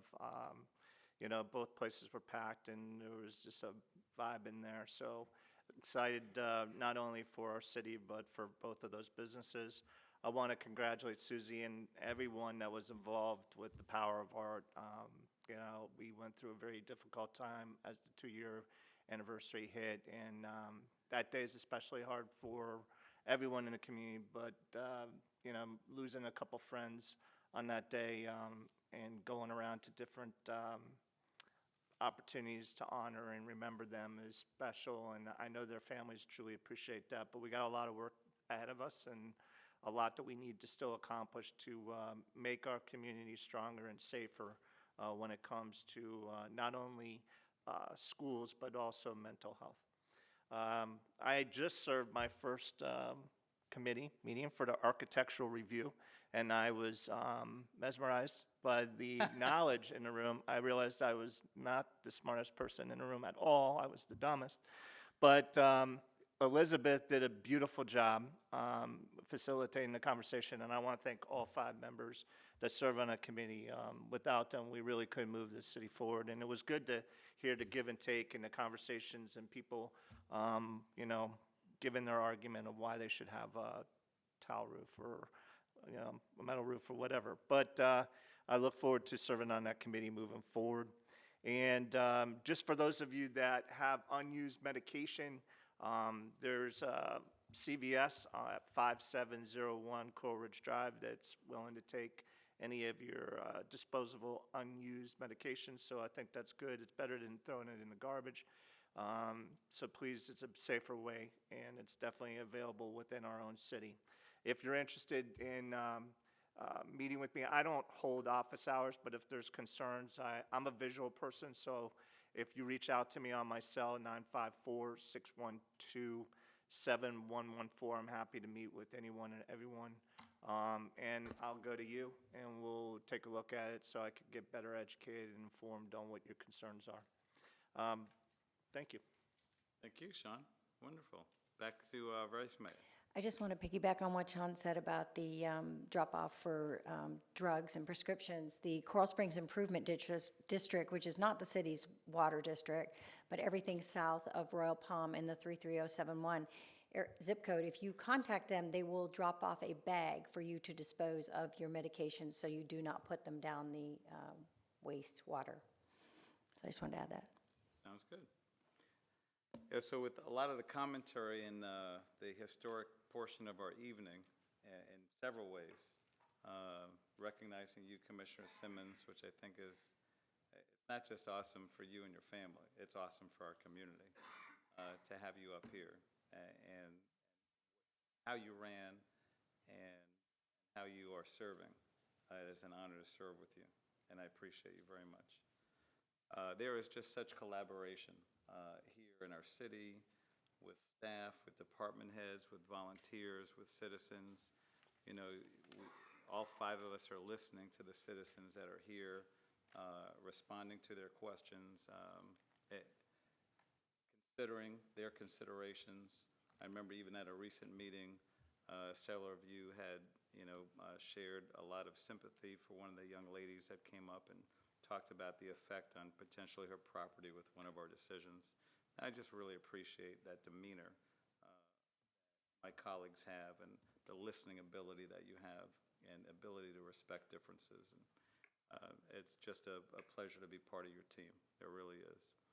The Power of Art finished amazingly. This program that we were such fortunate benefactors of for our city, for our healing, for our community, for our combined community of Parkland and Coral Springs. Really phenomenal. And Lynn, I want to thank you also for your leadership, for being such a great spokesperson, for preparing wonderful speeches for me to share, because it's mostly coming from you, and I edit and revise a little bit. Susie Hess-Chrisman, thank you for your leadership and all of your team that's involved with that. We had a fantastic ceremony of peace and love. Isn't that great? Peace and love, Joe. On the western end of Sample. It's up there until, is it March or May? June 1st now, perfect. So one of the requests that I had that I'd like us to look into, consider, and we can talk about at the workshop too, is I had a request, can we do yoga? Can there be a yoga event or several over there, and really leverage that piece of property? So if we can get some information about that, that would be awesome. And maybe even consider some other event. I'll be talking about possibilities at our upcoming workshop. I would like to also thank the museum for all of their efforts in helping our community heal. I think in many ways, Julia, who was the former head of the museum, I believe she resigned recently. I'd like to recognize her with consent from you all. Retired. That's what I meant. Retired, not resigned. Retired. So if I can have consent for that, I'd like to recognize her at a future meeting. All right, I have consent for that, I appreciate it. Our Performing Arts Center is doing wonderful things. They've got packed houses for so many events. I think Bill Haggett's doing an extraordinary job there. He's also out and engaged and involved with the community, which I think is so important from one of the leaders that we have. And I would love for them to come and share, I don't know, maybe every quarter, what's coming up, as frequently as they want to, but I'd like us to extend a formal invitation to come every so often as befits them. Let us know what's happening, some of the shows. I think it's also somewhat underutilized, underappreciated by our residents. And I know I often don't necessarily know exactly what show is coming up when. So I'd love to make a formal invitation. Come on over, Bill, or your team, and let us know what's happening. That's okay with you all. Great. Let's see. One of the things, too, I'd like to bring up, and I might have brought it up before at our upcoming workshop or another one if there's no time, is what can we do to leverage our proximity to the Everglades? Frank, you have an idea on that? Yeah, Mayor, we're working on that as a staff. We'll have something for you great. soon. Great. We have some conceptual ideas we want to run by you guys. They're pretty big picture ideas. Nice. It's going to Love take a lot of work to get it done, but if we can get it done, it'll do exactly what you guys are looking for. Awesome. That's awesome. So, and you're reminding me too, I want to share publicly, I've shared it with you privately. Frank, you've hit the ground running like you've been the city manager for a long time. You're not skipping a beat, you're proactive, you're out there in the community. I can't thank you enough, and I love the partnership that you and JJ have. Really, the communication that you have is fantastic, and it makes our jobs so much easier. So much easier. And even all the involvement with staff to transition the museum, and I'm looking for us to, act as the board. Just great stuff, great stuff. I want to promote, again, Eagles Haven. Eagles Haven is a pillar in our community, and Eagles Haven is a great way for people to continue their healing, whether they're a student, a parent of a student, somehow affected by MSD, and so many of us are. It's a great pit stop for especially young people to really feel heard and be part of something bigger than them and just be themselves. So I just want to give them kudos. And now that I'm thinking about it, can we recognize them? Can we pay special tribute to Eagles Haven? We did? We did? We don't need to do it again, and I'll keep promoting them. I think that's all I have. If you'd like to set up an appointment with me, I have office hours usually 2 or 3 times a month, and they're typically upstairs every now and then at a coffee shop, and you can make that appointment. And please tell me if this number's wrong. I think I got it. 344-5911? So, as opposed to 5906. 344-5911. And if you need me personally and directly, you can get me at 954-696-7599. Thank you very much. And any further comments from the dais? Yes, we got city manager and then city attorney. Mayor, thank you for the comments, and Commission, thank you for the comments, but it's easy when you have a great group of professionals that care so much about the city. They all truly put a lot of heart into what they do. As mentioned, I just want to mention it again, we added 3 great restaurants to the already great restaurants in Coral Springs this week. Bolé is in the process of opening. First Watch and Tap 42. Also, I want to say thank you to Decimal Engineering for investing in Coral Springs and putting a large facility out in the corporate park. It's a large manufacturing facility, so that means a lot to Coral Springs to have something like that out there. Also, Cornerstone, what a great project, but it's been a lot of work. It's been a lot of hard work by a lot of different people. There's probably nobody sitting staff-wise in this room that hasn't worked on it. So I think when the project is done, I think everybody will be happy with it. Lastly, I just want to thank Sheriff Tony. Last night on his way home, he saw somebody that was in need and pulled over to help them, and provided assistance until Coral Springs Police and Coral Springs Fire Rescue could get there and transport the patient to the hospital. So I know there was a news article that came out today about it, but I'd like to thank them for, for always being on duty, so that's it. So I forgot to mention one thing about our state representative, Kristen Jacobs. I met her first when she was campaigning for her first elected position in Deerfield Beach. And she was just awesome. I mean, so caring and so loving. Had an incredible ground game and didn't have much money, but it wasn't about the money. And she had enough support to win in her first election. And just always a giver, always has time to listen. She reminds me somewhat of Senator Graham. You know, when you're in her presence, doesn't matter how many other people are in the room, she's with you. She goes on to the next person. And it's hard to be so present all the time as an elected official. So she'll definitely be in my prayers. I had no idea, and I've considered her a good friend for a long time. Sorry, I didn't even know about it. JJ? Thanks, Mayor. One item that I want to move forward now, which is, as you know, there is a couple bills, we've talked about it individually, concerning vacation rentals, trying to further preempt local government on vacation rentals. There's a Senate Bill 1128 and a House Bill 1011. They will continue to move forward.